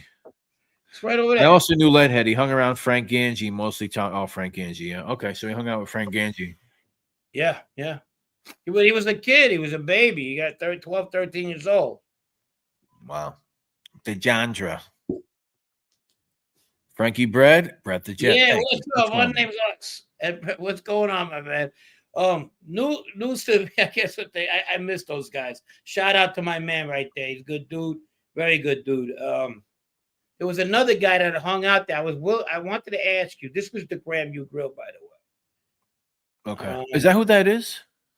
Yeah, that's okay. The unnamed source. Okay. I didn't know. I just picked up on that. All right, my man. What's going on? These are guys who were hanging out with Nicky Santoro, Sally, Anthony Rubito. And there was a kid, Pickles. And Pickles was on the spectrum. He was a little slow. He was a nice hell guy. But the guys were like, he used to come around and they didn't really care about him coming around, but they didn't like him. And you know why? Because his father was like a scumbag to them when they were younger. He was a loan shark, and he used to fucking like bookie, and they're like, fucking Pickles, whatever, man. He could hang out, but his father, was dead. He goes, fuck him. It was fucking crazy. Funny shit. Those guys were funny. Gaslight, another great WW2 film, Anthropoid, bit of a tough watch and probably one of the only good performances that Jamie Dornan has made in a high budget movie. I've never heard of it. Anthropoid. Another great Jandra, Ray. Yeah. Yeah. Michael Mathers, what's going on, man? Frankie, I know you'd only be guessing. However, do you believe the Albanians have more power in the streets in the 5 boroughs today than the Italians do? They got more ambition. Power, I don't know. And I'm not out there no more. And the only reason I say that is because they, like, when I was out there 20 years ago, I don't know how it is now. They remind me of the Sicilians back in the when in the 70s. They came here and they were hungry. They didn't care. You know what I mean? Yeah. Out of all them Eastern European groups in New York City, to me, they've always been more powerful than them groups. I think the only, and in the Bronx even more. The Bronx are real tough. Big Arms, Frank. Do you talk to family in Castellamare?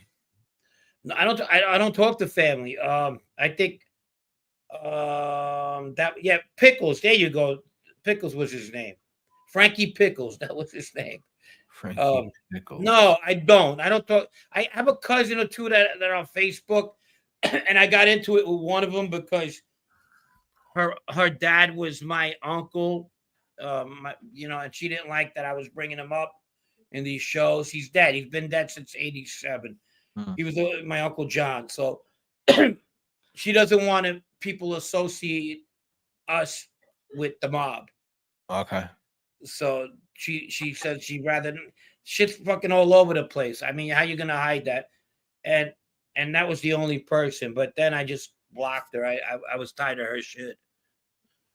Frank used to drive, I guess he means Frank Ganji, used to drive a fish truck. He would bring Leadhead down to the market with him. His uncle Ross gave me my first job in Fulton Fish Market. I grew up with his sons, Ross and Tommy. Right. Ganji had, I think, a fucking uncle, the Genovese family.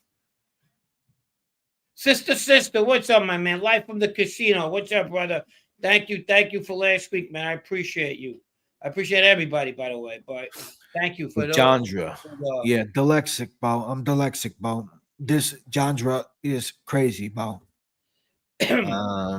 Albanians in Toronto and Montreal got big balls, lofty goals, but not the organization discipline of Costa Nostra and Dragata or Hell's Angels. Dols. What's up, sister? Canada's a Sister? different animal. How you doing, sister? Thank you.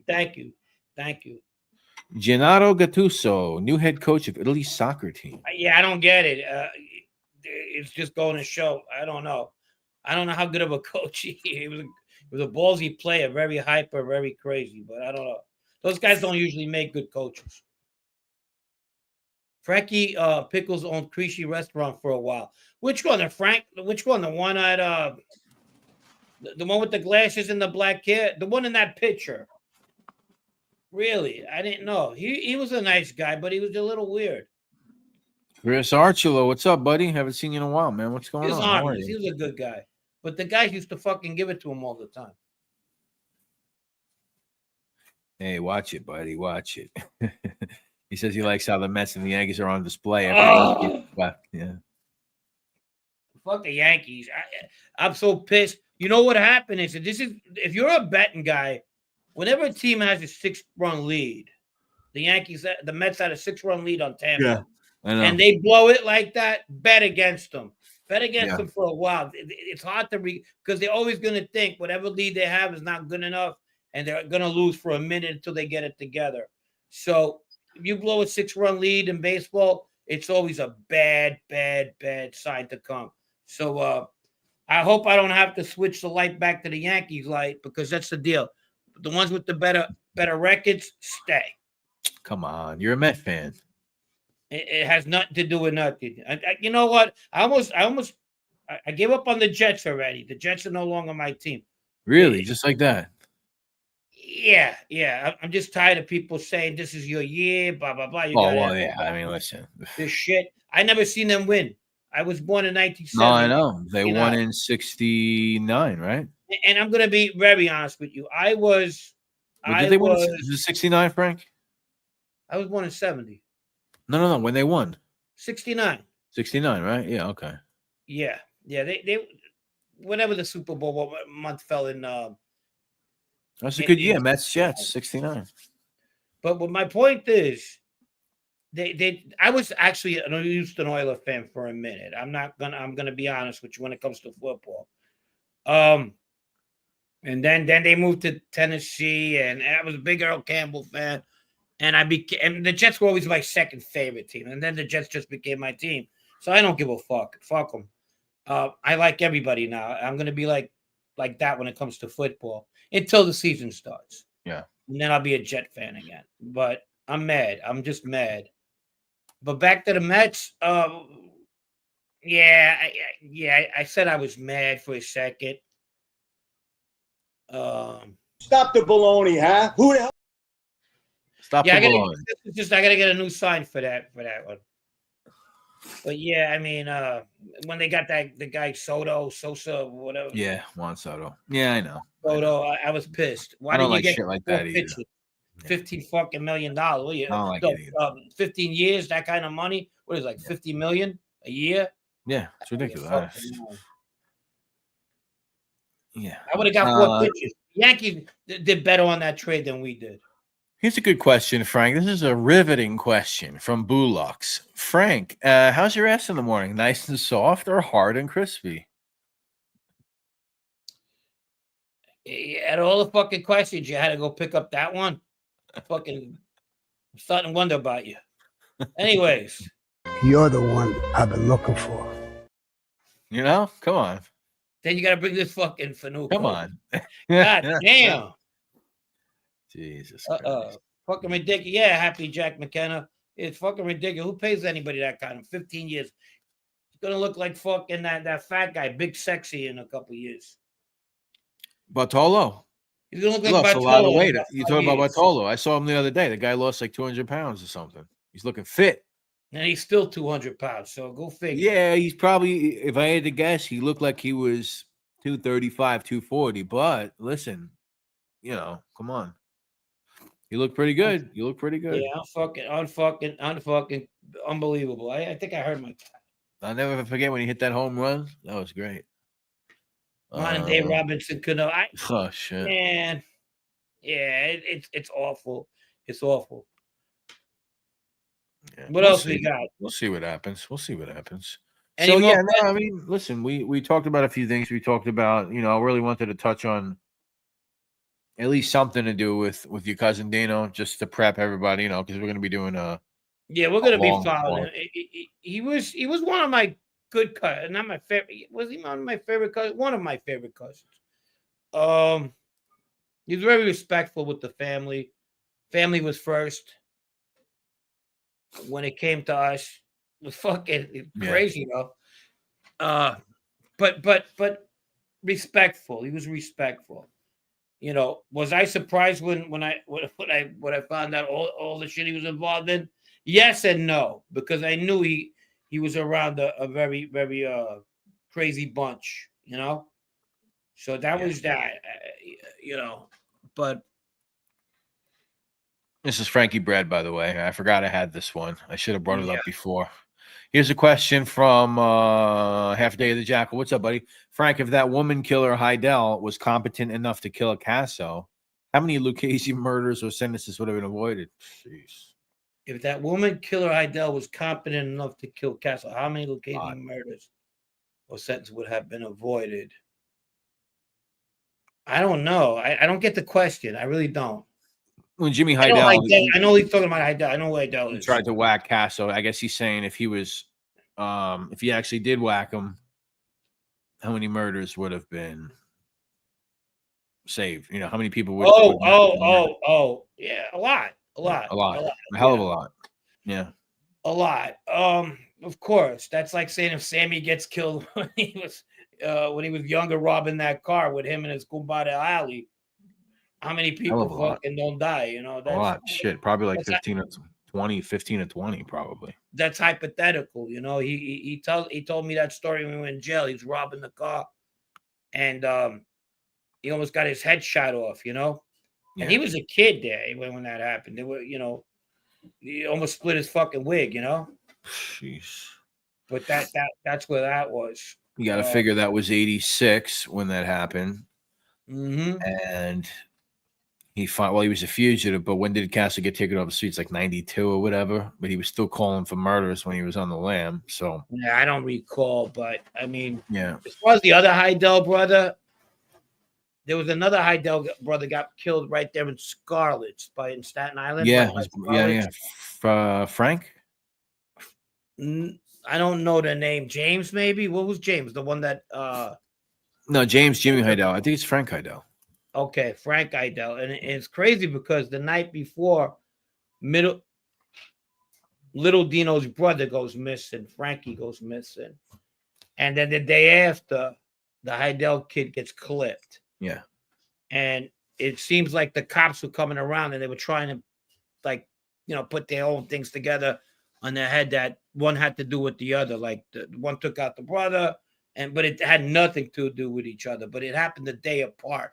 And I remember when the kid went missing, the poor lady, she died about 8 months after Dino's mom, the little Dino's mom after Frankie died.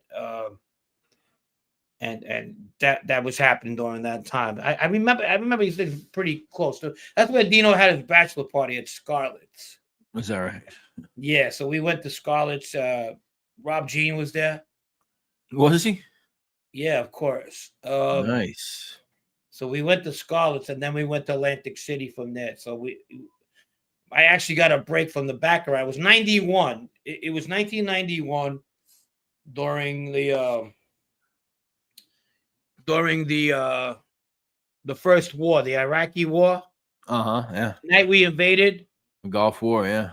Yeah, it was January. So Desert Storm. I started pounding around with Joe Grimaldi at the time. I go, hey, bro, I've gotten to meet. I know his dad was obviously, and Joe started coming around Bobby Wizniak's club, and we became friends. And I said, look, there's a cousin of mine that's having a bachelor party, and he lives out in Brooklyn. I go, you want to go? He goes, yeah, sure, why not? And we went. And then we ended up going to Scarlett's, and from there we went to Atlantic City, and there was like 30 of us, all those Bay Parkway kids. You could tell they were nuts. Jeez. But we had a good time. We had a good time. Kid Greaves was there, the one who gets killed. Okay.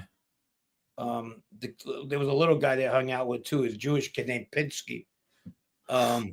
He was something. He was great.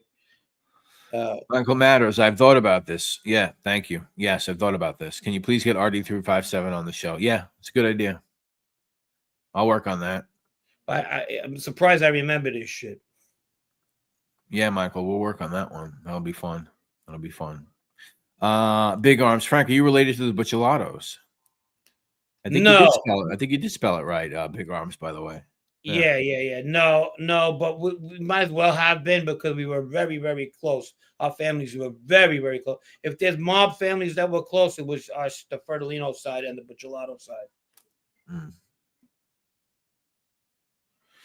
Patty Test is still selling cars in Canarsie. No. He would still be selling cars in Canarsie. Yeah, that's possible. Yeah. If Casso, that's quite. If my aunt had balls, she'd be my uncle. Yeah, there you go. Speaking of doing fucking hits while a fugitive, there's one that he called for right there. Yeah, he'd probably be fucking boss. He'd be on his way to being boss at this point. It's pretty some sort of panel position for sure. G am I related to who? She has a question for you.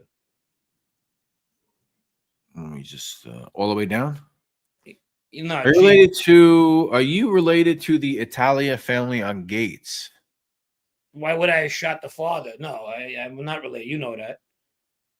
Oh, that's one of those questions. All right. Yeah. One of them that know the answers to. Yeah. I shot the guy in the belly. Hey, Frank, the FBI says that Stefano Magaddino killed the Bucciolato guy, and that's why he took off to Buffalo.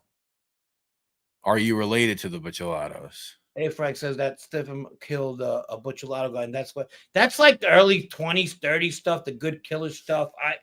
That it's stuff I read and nothing I know. Yeah, that's just like I think my dad was even fucking in his father's nutsack at that time. I'm not being disrespectful at all. I just don't know. I don't know, but I've heard of it. That's how he took off. He was part of that good killer clan that was worked out of Williamsburg, and it's I always attributed these people coming out of Bushwick, but I later found out that one of their first stops was actually Williamsburg, and some of them stayed and in Williamsburg, and they ended up marrying Neapolitan women or vice versa. And a lot of Castellammonese and Neapolitan got married with each other from Williamsburg, Scott H. I remember the first night of the Gulf War. I went to a concert. World War. Wow. You getting ready for the next Desert War? Make sure you get another concert so you can go to that one. They should stop it. They're fucking. No, that's not even. That's fucking ridiculous. Yeah, everybody stop. All get along. That's crazy. Chris, remember the Asian fellow that had one too many Peronis and crashed into the group of Irish people from the bingo hall? It happened on Gates and Fresh Pond. No, Chris. No, I don't. Well, you know what they say about Asian drivers? Now they drink, that's 2 strikes. Should ask Dr. James to clarify this legend next. Yeah, definitely. Remember it. Which one about the good? About the Magaddino thing, I believe he was talking about. I read it, but I can't affirm it at all. I mean, I can't. I leave that to the historians. Shout out to Black Can. What is it? Black Can Forum. Yeah. Shout out to the Black Can Forum for sure. I think Fab Z might know. Yeah, I don't talk to Fab Z. Let's see. There's a lot of crazy stuff. We used to peg people with eggs at Halloween, driving by. Poor guy. One time some Indian guy came out. He wanted to throw hands. The next thing you know, they were fucking wrapping him up in a body in a head cast. I mean, it kind of feels bad. Did I ever? Yeah, of course. Talked about it before, right? I met him in Italy. And then, of course, obviously, we used to go out now and then. I met him in Italy in 1990. He was a little bit younger than me. I was with other Americans at the time. That's where I told you I run into Fabio and Sal, and not Sal, Sam DeFalco there. They actually come to my house on the beach. But yeah, so Sal was in Italy. I think he was visiting his grandma or his granddad at the time. And he was just a working type of guy. And then when he lived in they had the iron place in Flushing Avenue. And my uncle was a little bit tight with the dad, and they were good people. He had a brother that worked at Barlow's restaurant. He was older. He's from Castellamare? Yeah, 100%. 100%. I forgot. Thank you, Roro. Egging on Halloween was a birthright in New York City. Yeah, egging, shaving cream, toilet paper. And even these fucks used to put Nair on eggs, and they would throw it at people. So if it gets in your hair, or maybe your fucking hair will fall out. This is what these pricks used to do in my neighborhood. Dude, my friends took about anywhere from 30 minutes, not about an hour, to get up on the roof, on the third-story roof that we would climb near the freight yards. They were like, we would help each other get up, and then there was another smaller roof on another roof, and put all the eggs there, and we would have maybe like fucking, I don't know, a lot. I would say probably 100 dozen. Yeah. And it was on. Once we got up there, it was fucking raining eggs. Yeah, it came to a point in my area, at least, that they wouldn't sell. It would be like Halloween. There's no fucking egg day. None of the bodegas, none of the candy stores. They wouldn't fucking sell us eggs. Yep. There was nobody who was exempt. The Chinese guy, the guy, the fucking poor guy the Chinese restaurant. Yeah. On Fresh Pond and Grove. It was open season. That fucking guy, his place looked like an omelet. Oh man, my friends were clever. They were doing a lot of aerial stuff. There wasn't like Oh, we used to do shit. We used to throw shit out my window. 3 stories down, fake dummy bodies, and we did some wild shit. Yeah, idle time is the devil's playground. When you're in New York City, you find all these fucking stupid shit to do, and you're lucky you didn't kill anybody. You know what I mean? Remember Min-Italia Pizza? Yeah, Rocky was there forever. Min-Italia Pizza. Thank you, Matt. Thank you, Big Arms. Who was your best friend in the Bonannos? You throw 100 dozen eggs today? Yeah, no shit. There was about 20, 30 of us up on that roof. I would have came in. I wouldn't know. It was a German. Yeah, exactly. Big Arm said, "Who was your best friend in the Bonanno family?" My best friend in the Bonanno family. Oh wow. Probably a guy who's still there today. He was my best friend at the time. We're not friends anymore. I don't speak about him much, but we were close. We were close at one time, and I would say my friend Nat, my ex-friend Nat. He probably hates me, but hey, what are you gonna do? John Silitsky, what's going on? John Silitsky, what's going on, man? He says, do you think the feds and the Bureau of Prisons select who to let out for and nefarious reasons? I don't know. I have no idea how that works. What about 4th of July? Any wars with fireworks? I personally didn't. We just did regular shit. We never threw shit at each other. I mean, you always had one asshole in the neighborhood, saying that they were going to shoot one of them fucking things at you. But I personally never had any. I don't know if your friends are throwing shit at each other or not. But no, not really. No. We were selling a lot of stuff. As kids, we weren't doing that shit. There was a couple of fucking idiots that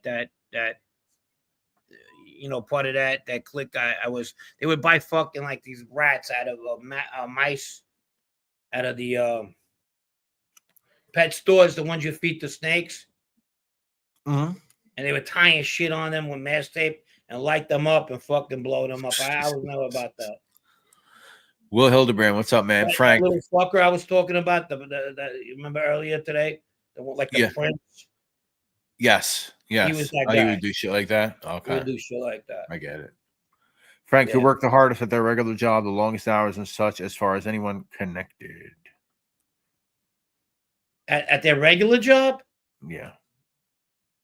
Man, I didn't consider where. I'm not gonna say me. I'm not going there, but there was guys that like bricklayers, electricians, plumbers that were in the life, and they worked hard. A lot of them worked hard. The mechanic, the Iron Man was a hard worker until he got brought into that life. And that Brooklyn Nights goes, the time bombs, the M80s. Yeah, we used to do that shit too. A lot of stupid shit like that. We used to stick them fucking like the corner stores, the the Arabs refrigerators and blow their shit up, Yeah. And thinking back, we're glad nobody put their hand in there. You know what I'm saying? Fucking windows used to blow up, time up the windows. A lot of stupid shit. And I was part of it too. I'm glad nobody ever got hurt. Walker says, Walker, I got your email, by the way, man. I was listening to your stuff. He does music. He's got music on his channel. We could share it actually if you want. Okay, cool. Yeah, yeah, check it out. an email. Yeah. He says, was just at a music venue called Our Wicked Lady, cool spot in Bushwick, Ridgewood. Pretty decent music scene. Reminded me of the Lower East Side in the 1990s. That's from Walker. Shout out to Walker. Okay, yeah, Walker. Yeah. Frank, are you considering writing a book on your life? No, I mean, I'm not going to have much to write about after I'm done with the Ridgewood series. I mean, unless I really want to go deeper and deep into a lot of things, but I'm going where I want to be with the series I'm doing. That series is going to be, you figure we get a half hour and there's 8 of them, 30 minutes. By the time I'm done, you're going to have about a book's worth of audio there. Let's say if it was an audio book, kind of same shit. No, would you agree? Yeah, it's going to be a lot of content. 4 hours alone with each season, so we'll go. Yeah, 4 hours. Figure it, 30 times, right? Growing up, the boys used to buy crickets in the pet shop on Fresh Pond and stuff them in snowballs. Ugh. Yeah, I wouldn't like that either. And blast them in snowballs and throw them at you. I don't like that shit either. Yeah. That was that pet store in Fresh Pond where it was that's where we used to get the mice. They used to get the mice. I seen them do it. I didn't do it. We used to hit time bombs. Oh, M80s. Yeah, I forgot about those. We used to do that. You put the cigarette upside down because it lights. Yeah, let it go. And then when it gets up there, boom. We used to. There was a newsstand right there. The Pakistanis, whatever fucking Indians used to own them.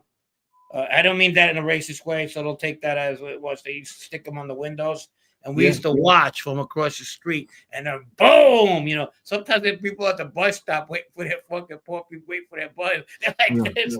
You see them coming out like it's fucking Beirut. They're like, I remember I was with someone who threw one it was at night. It wasn't during school. Threw it in the schoolyard, and they fucking blew out the school window. That shit went fucking shattered the school's window. Man, let me tell you, it was so fucking, those days were so creative for the wrong reasons.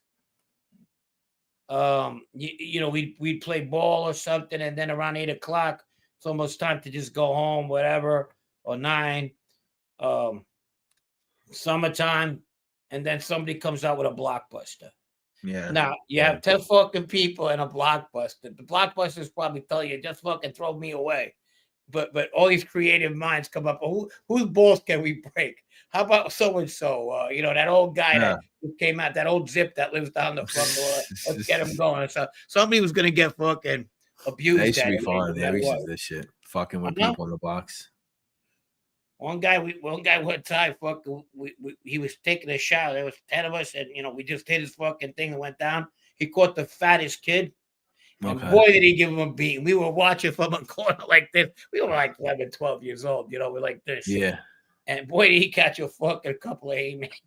Yeah. We used to fuck with it. I mean, we had this guy chase us like a half a mile on foot once. Right? He was Gay Joe. He was this older guy. He was gay. I didn't even say hi to Roro. I'm sorry, Roro. He's always gets the privilege of saying hi to everybody. I don't get the hi to say to the loveliest woman. You didn't say hi to Ro? I didn't say hi to Ro today. No, I did not. I just seen her now. I just read her. We're gonna kick you. Yeah, Brett, I watched a cool documentary on the New York hardcore scene. Oh, did you send me that, Chris? I saw you sent me something. I forgot to look at it. I wonder if I saw that one. I'm not sure.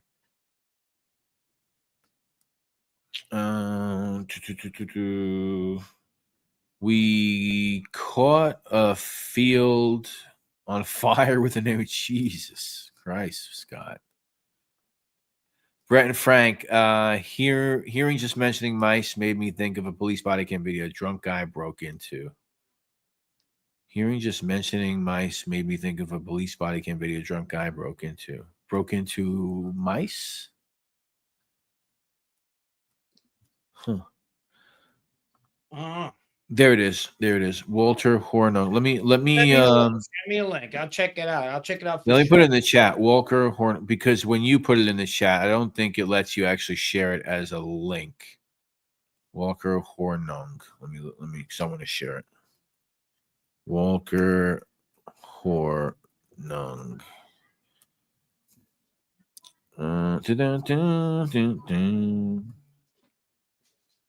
There So it what is. else we got going? There it is. Walker.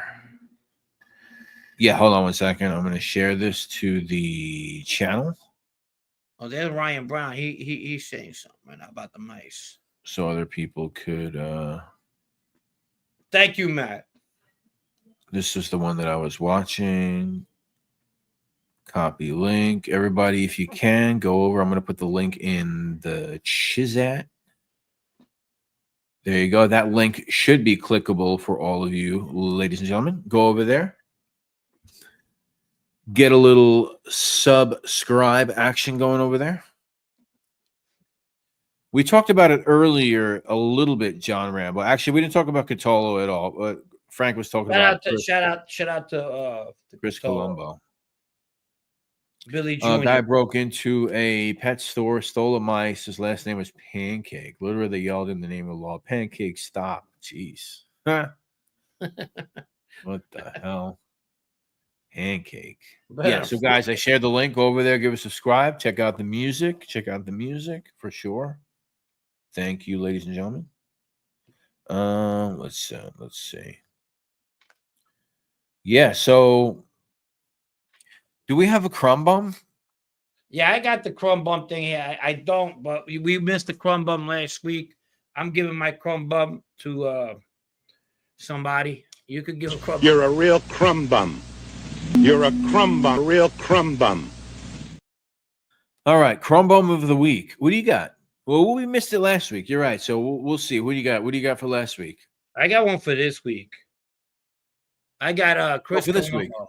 I got Chris Colombo. Chris Colombo is your Yeah, Chris Colombo. Yeah. Rehash it a little bit because some people are coming in now asking if you saw it. So what's the deal? Well, you get real briefly. Well, he's talking about how Carlo Gambino took him to told him that he had nothing to do with his father's murder. He picked him up because he was his godson. Not only did he baptize him, he baptized his sister too, which is believable. The dad, like I said, the dad was who he was. The dad was the boss. So they knew each other, and he promised him, "Look, I had nothing to do with it." 9-year-old Chris Colombo, you get it? Yeah. And I'm glad he did that because me and my brothers weren't taking it lightly. We didn't know who it was. You knew who it was. One way or another, you could have got your revenge, Chris. Let's face it. Let's not make you were a bookmaker. You weren't doing this, okay? Stop. Stop making yourself what you are. It's okay. You don't have to be I flipped. I own it. Okay? Yeah. I own it. Own what you are. Who's my crumb bum of the week? I didn't get a chance to think about it. But I might go with the former reputed mob boss of Philadelphia, Joey motherfucker Merlino. I might go with Joey Merlino, based on the idea that Gene is talking a lot of shit. He's going to go over there. I would think that somebody of Merlino's stature or whatever he may be, businessman, making a lot of money on his podcast. He's got this burgeoning Philly cheesesteak restaurant. I would think that inviting somebody over there for drama is probably not the best thing to do at 63 years old, considering that person might actually show up. So he's on there. I want you to come over here, motherfucker. I want you to come over here. Me and Snuff will be here. We'll be here, motherfucker. I don't think that's the greatest thing in the world to do. So I think Joey Merlino is going to be my crumb bum of the week, just for the idea that he's inviting somebody who is prone to violence to come to his cheesesteak shop, saying that he'll be there when you come. And then what? Like what? And what then? What's going to happen? You're going to shoot him? You're going to fucking get into a brawl? What then? Oh no, I don't know what's going on there. Exactly. So that's my crumb bum of the week. Stop the baloney, as Michael Francis. Stop the baloney. Stop the baloney. If somebody, I would say that if I was Joe Molino, if somebody like Gene or anybody was, just ignore it. Like, you don't have to engage, but I guess that's his personality. What do I know? I'm not a fucking mob boss. What do I know, motherfucker? I don't know shit. I'm trying to think. Yeah. I'm trying to think of another crumb bum from last week, but I can't. I'm not gonna force myself to look for a crumb bum. I just found that. I just forced myself. I didn't think about it. I just threw that one out there. I pretty much just forced it. Yep. So that's my crumb bum of the week. Gotcha. Other than that, he's all right. Whatever. I don't really care. So when are we gonna put out those two? Billy Bob says Gene will go. Yeah, yeah, that's my point. He fucking would go probably. That's my point. Yeah. I don't think he's fucking with him. I ain't going nowhere. Dude, I don't know. Listen, if he sees him somewhere, not in those, he's crazy, but he's not that crazy. There's fucking 20 of them there. You don't think he knows that? You don't think he knows that? I don't know. I just know why I don't know. I don't know. He's just calling his bluff, I guess. Nah, I don't see it. We'll see. We'll see what happens. I think it's all very silly. But and the business is doing really well. They get a lot of people there. Why would you want to even? It seems to be doing very well. It seems to be doing well. Yeah. It seems to be doing well. But you were asking me about the episodes. Yeah, they're coming out. We're coming out with this week. Either tomorrow or Wednesday, you guys will get the notifications. If you have the notification bell on, you will get the notification that Ridgewood is True Story episode 6. It'll either be out if I get it done, I'll try to get it done for tomorrow. If not, it'll be out definitely Wednesday.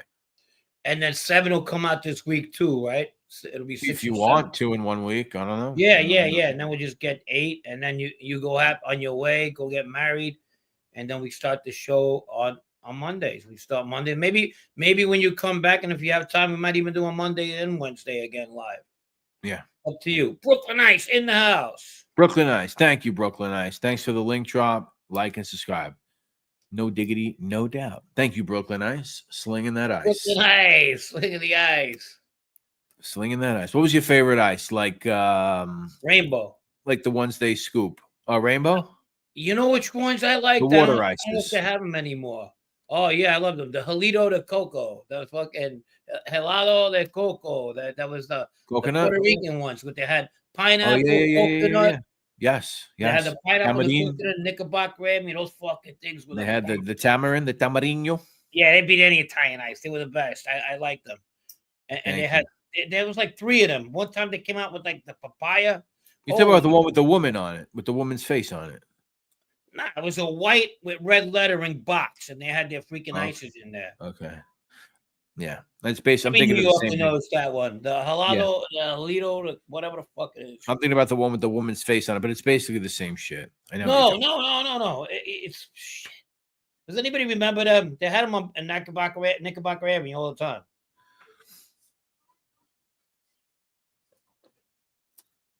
You're talking about the cart people? The cart, the with the ice and the syrup and shit. Oh yeah, of course. You have the radio on playing. My dad used to get the tamarind one, which was fucking gross. I never liked that one. But you didn't like them? Not the tamarind one, no, like the brown one, whatever. Tamarind, no, it was either the coconut or the pineapple one. Yeah, like shaved ice. Yeah, exactly. Yeah. No, not the shaved ice. No, this was like ice, like the Italian ice, but the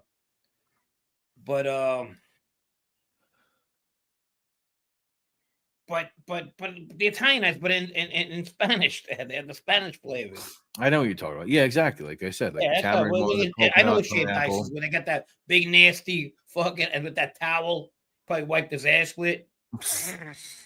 You put it up there. You know what I'm saying? Yeah, the shaved ice. Those were gross. It had like an old dirty fucking towel covering this whole block of ice, and they would shave it. But it's the same thing. They put the syrup and you give you the fucking thing, no? Yeah, but that's not the ones I was talking about. Oh, so you're not talking about that. All right. Nah, not that big Maybe you're block talking of about ice. shaved nuts, like Steve says. Shaved nuts. Is that what you're talking about? No, this was the listen. This was the version of the Italian ices, the same thing, like you get with the white cup, like you get at the pizza shop or Yeah. you know, Mm-hmm. but Yep. they had Spanish flavors. Okay. I get it. They had pineapple and coconut. They were good. Yeah, there's that one company, the Spanish company, they sell in some of the bodegas. Anybody know the name of that company? It comes in like a tube thingy, but there's a name. It's like a woman's face on the thing.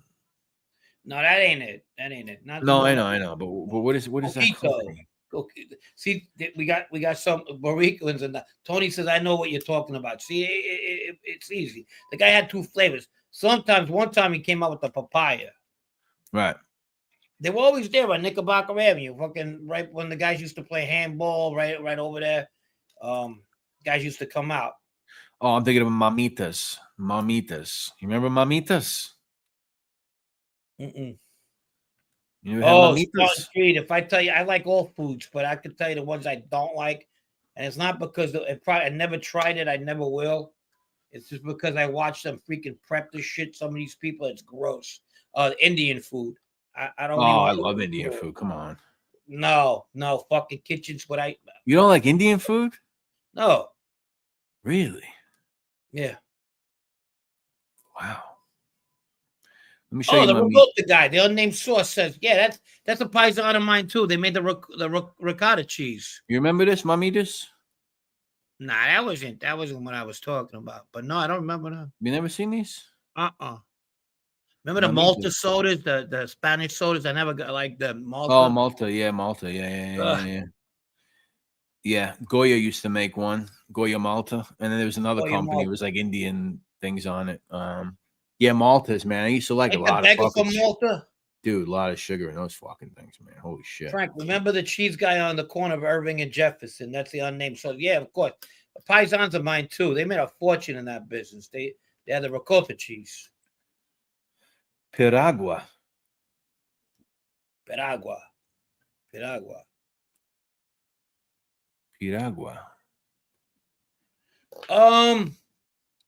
The unnamed so yeah, but yeah, kind of like they were related, but why? You know, there's not so many of them in my town. He says Indian food, you wake up with your ass hot and crisp. It depends. If you eat the hot stuff, I've seen guys fucking chopping shit with their feet in fucking India. Dude, you're talking about fucking in India, like in Bangladesh when they're fucking living in slums. I'm talking about like India, like a nice Indian restaurant. I've never had it. I swear, I eat anything. I'll fucking eat it. I'll even you Chinese it, food. I gotta be very, very cautious with. You would like it. Yeah, Thai food. I gotta see the kitchen. Too. If I don't see the kitchen, I fucking eat in there. I like Thai food. You like Thai food? Yeah, no, I like Asian food. I mean, the best Asian food I had is here in Seattle. Yeah, if you like Thai food, you like Indian food. Not that it's exactly the same, but there is curry. There is a little crossover with the curry, but Thai's a little sweeter. They do coconut curries and stuff. Right, and then the fucking makes you that curry smell. You don't like it, huh? I had a friend of mine live next to an Indian family out in fucking Elmhurst. And they had that smell come out of that curry shit. My God. Favorite Sicilian dish? Yeah, fucking couscous boy. Yeah, couscous. Couscous is one of them. Like street foods. I like the arancini, obviously, the rice balls. You know, that's the only rice dish we have in Sicily, right? Yeah, you were telling me, yeah. The rice ball. It's not a dish. It's an appetizer. Tony Corruption, he can't do Indian food either. Wow, I'm surprised, man. Really, Tony? Come on, man. Keep it. Right, Tony, yeah. Right? Good. I'm what? Good. Yeah, no, I'm not. Yeah. We have a buffet. Come over here. Fuck that. Yeah. Then they eat fucking rats too, you know? Spartan Creek, Szechuan. Yeah, I like Szechuan. That's one of my favorite types of Chinese. It's spicy, usually spicy. Now, Nice don't get hit. me wrong, good Hot. people. The Indians are good people. A lot of them in the medical industry and everything, and the girls are beautiful. I like Indian women. I like all women, but Steve yeah, said he has an ulcer. He got to watch out what he eats for a bit. Yeah, no good, no good. Finale special. Cannoli special. Spartan Creek says, Frank, is there an authentic Sicilian restaurant still? I'm pretty sure there's a lot in New York. And we got Lisa Pizzatola. She's in New York, and she probably could tell better than I. I don't know. I know bakeries. I don't know of like a restaurant that's marketing itself as like Sicilian. But you know what is not exactly close, but there's a lot of like Mediterranean spots. Like you go to like some Greek Mediterranean spots, you get a lot of that Mediterranean style cooking, that seafood, that stuff like that. You hear what Lisa says? There's tons. There's tons. Yeah, I don't know. I don't know of any that specifically advertises themselves as Sicilian. I don't know. I wouldn't know. You guys, yeah, no. Joe's on Fresh Pond. Joe's of Avenue U. Okay.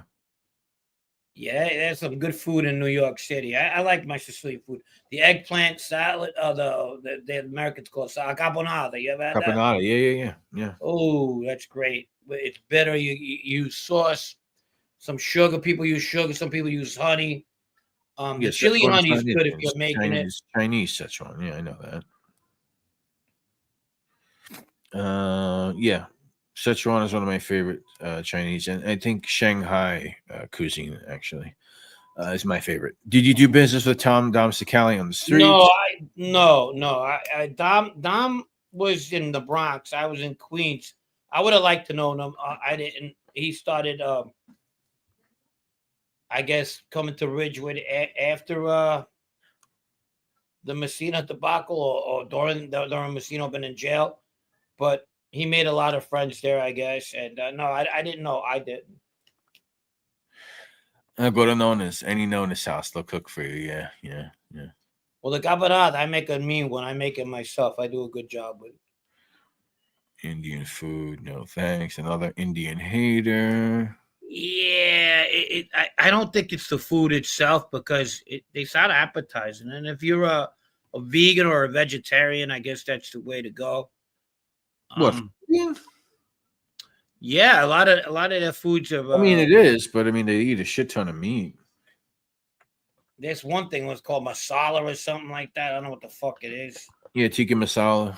Tiki masala. Yeah, no. Masala. No you don't like that shit? I just don't like their fucking practices of the kitchens, man. You got this fucking skewed. It's not the food. I eat anything. I'd try anything if I had to. I don't care. I tried alligator tail, fucking gator tail. I tried everything. Fucking, you name snails, tripe. Yeah, I don't need that. I don't need that. Yeah, I don't need that. I don't need that shit. I don't need snails and all that. That's right. The grandma generation is disappearing. You know what I mean? Ryan Brown, really random question. Where was the big bow wow? Before my time, but I think on Cross Bay, Frank, there was a big bow wow on Howard Beach. Was there one there? Bow Wow, yeah. Bow Wow was in Howard Beach on the way. That was like one of the first arcades I ever been to. Ryan Howard Beach. The great Philadelphia Philly Ryan Howard Beach. There you go. What is Ryan Howard Beach, Alex? Yeah, there you go. Oh, I thought he was making a stupid joke. My bad. Shows where my head is. Best food in America, barbecue and Italian. Best food in America, barbecue and Italian. Italian, American cuisine, and barbecue. Is that the best cuisines in the United States of America? Best food is American barbecue and American barbecue. Man, so obviously I lived in the South, so I'm sick of that shit. Oh, American barbecue and Italian. Okay, I read it wrong. Yeah, barbecue is their fucking pork sandwich, shredded Boston. They take a Boston butt, they cook it for fucking hours, and then they tear it apart and put it in a sandwich and top it with coleslaw and a hamburger bun. I mean, that's not all it is, though. I mean, come on. Yeah, well, the marinade, you got to use them. You got to marinate. You got to spice it up. a lot of people use that Frank's hot sauce, the golden one. Yeah. And they hit that with it. You can use so many. Uruguayan barbecue is the best. Furbo, yes. So when, half of the coffee shop where my brothers had on Knickerbocker Avenue, half of it became like Uruguayan after all the times they made up for the slack. They were like family, a lot of these guys. And they would have barbecues right outside, right on Knickerbocker Avenue. Everybody would come over right in the coffee shop. They can cook their meats, them and the Argentines. When it comes to meat, Uruguayan. Yeah, I've been to Argentinian and Brazilian steakhouses. I've been to those. Never Uruguayan. I don't even think I met a Uruguayan. They're similar. I don't think I've ever met a Uruguayan, to be honest with you. I think they were all the same country at one time. There was a place right across the street from Elmhurst Hospital. It was called La Fusta, the Whip. It was Argentinian. Yeah, really good Argentine restaurant. They were Italian by descent, but we used to go there sometimes. Good stuff. Any Vic Musso or Tommy Karate stories, Frank? No, the only Tommy. No, I Vic Musso. Greenfields on Northern Boulevard. Was that on Northern Boulevard, Lisa? Greenfields. Yeah, I remember that. Was I think that was on Northern. Good meat. Greenfields. Let me know. I remember Sounds Greenfields. familiar. Holy shit. Yeah, it's a Brazilian steak. You know, they could walk around, they carve you the steaks and shit. Oh, the Brazilian place. Yeah. It was on Northern. Yeah, I don't know if it's still there, but I remember that.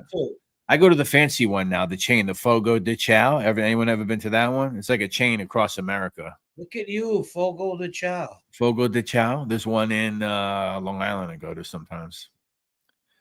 It's not bad. Yeah. It's not bad. But that's like the new normal fucking woke joke, new normal one. You know? Stop with that beggar. I don't want to hear about him no more.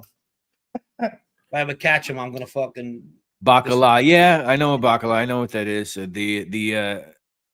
know what it is only because the Italian deli where I grew up on the corner would have it stacked in the wooden crates when you come in, and I was what the bacala, the codfish. Yeah, they'd stack it. They stack it in the wooden crates. I used to look at what the fuck is that? It used to gross me out. Sicilians are gross. They have double meanings for that. You know what I mean? Yeah.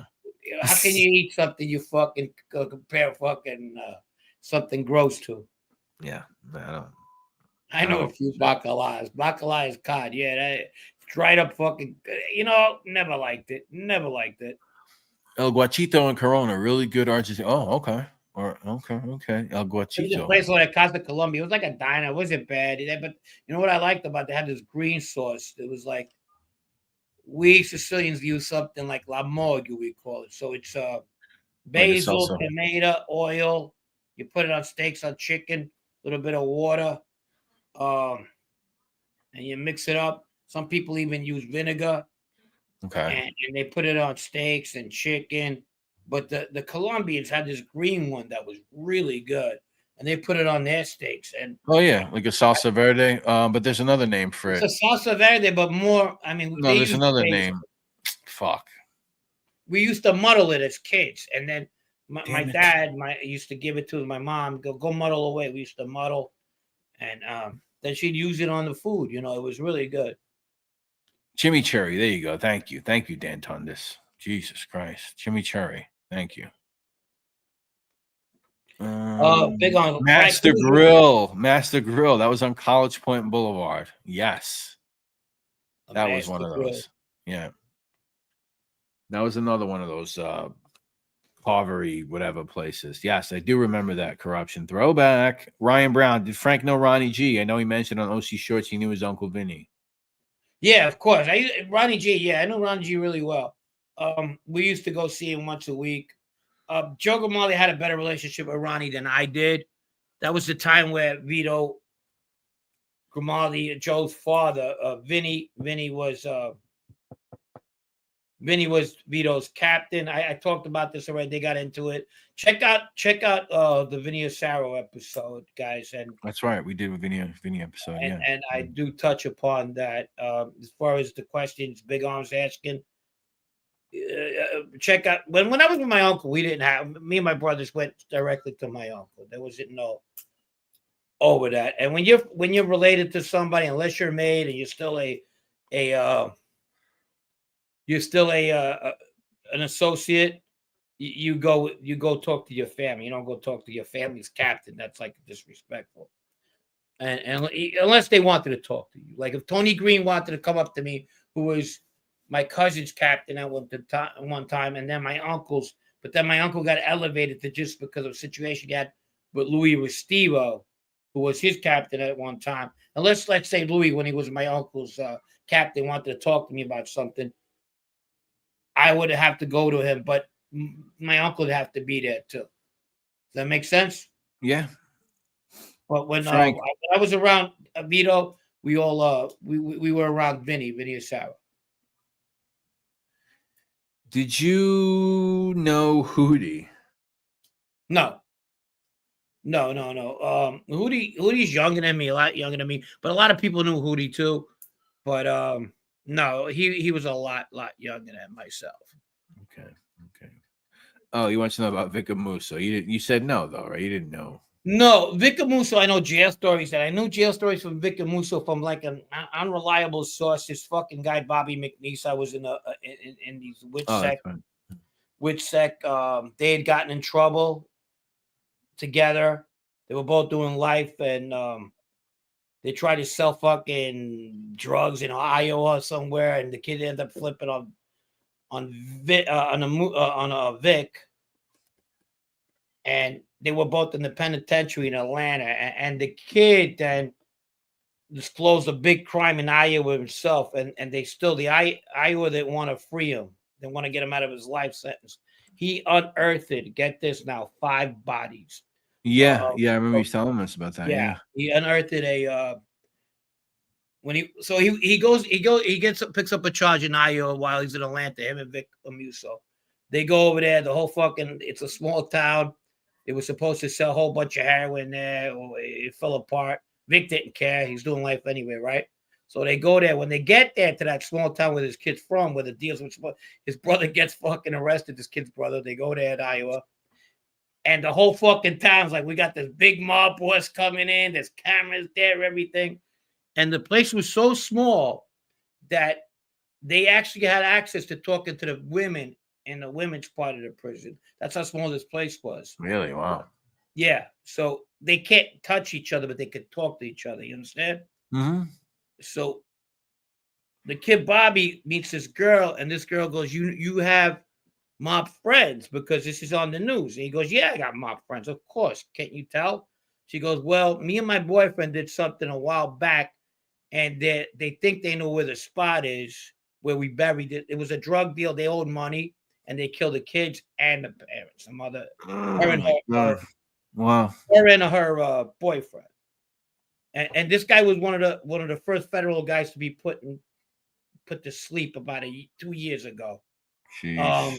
In that year, not ever, but in that year of when it happened. It was a case at Iowa. So he goes, okay, where is it? And she draws up a map and everything. And this guy says, fuck, I'm doing life anyway. This is my get out of jail card. If it's true, he talks to somebody. They say, yeah, we'll look it up. He talks to a Fed. And sure enough, they find the bodies. Jeez. And when they found, And he showed up on YouTube, right? Somewhere. What happened? He showed up on YouTube. That makes he showed up on Stack's show one time, discrediting Sammy's on his paintings. He said it was corn-fed and not him, whatever. Right. Anyway, after he disclosed that, he figured I'm out of jail, right? But Iowa didn't want to go with the feds. They said that has nothing to do with us. I mean, the feds are like, yeah, but he helped us. You're going to help him get out of here. You're like, no, if he's doing life, we're not going to help you. Anyway, a couple of years passed by, like 10, 15 years, and they finally granted him his freedom due to the he never had bodies or nothing. He went in on a bank robbery and then a heroin case after that, and that's what it was. But that was the only Vic Musso story I got. 1999 from Roro. Thank you, Roro G. 1999 from Roro. Thank you so much to the great Roro. Thank you. Mm-hmm. Thank you, Ro. Thank you. What up, Vinny Boombots? Vinny Boombots. Didn't even see Vinny. When did Vinny sneak in? He sneaked up on us. Yeah, he just snuck in. The man, the legend. After 2 hours and 13 minutes, he just sneaks in. He's like, hello. If somebody was to sneak in, it would definitely be that avatar. Look at If that. Casso did get killed, does Vic go to war with the Gambinos? He would have had the chin on his side. Yeah, maybe.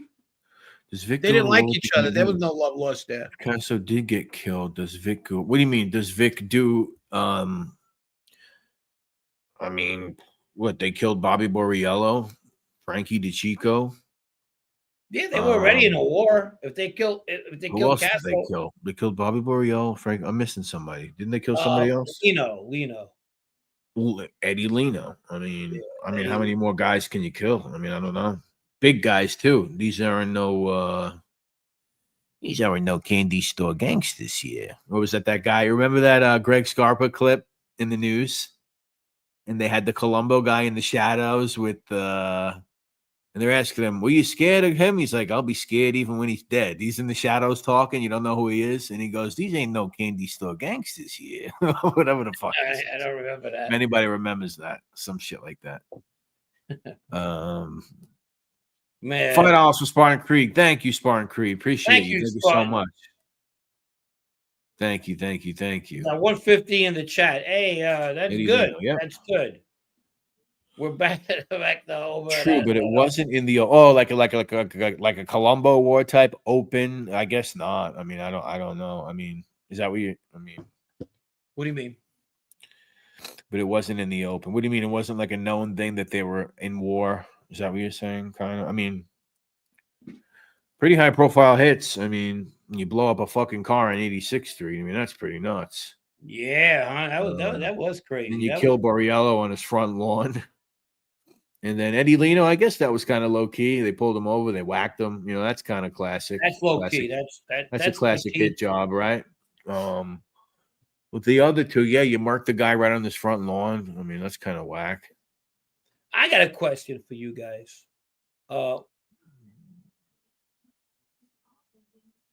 Yeah.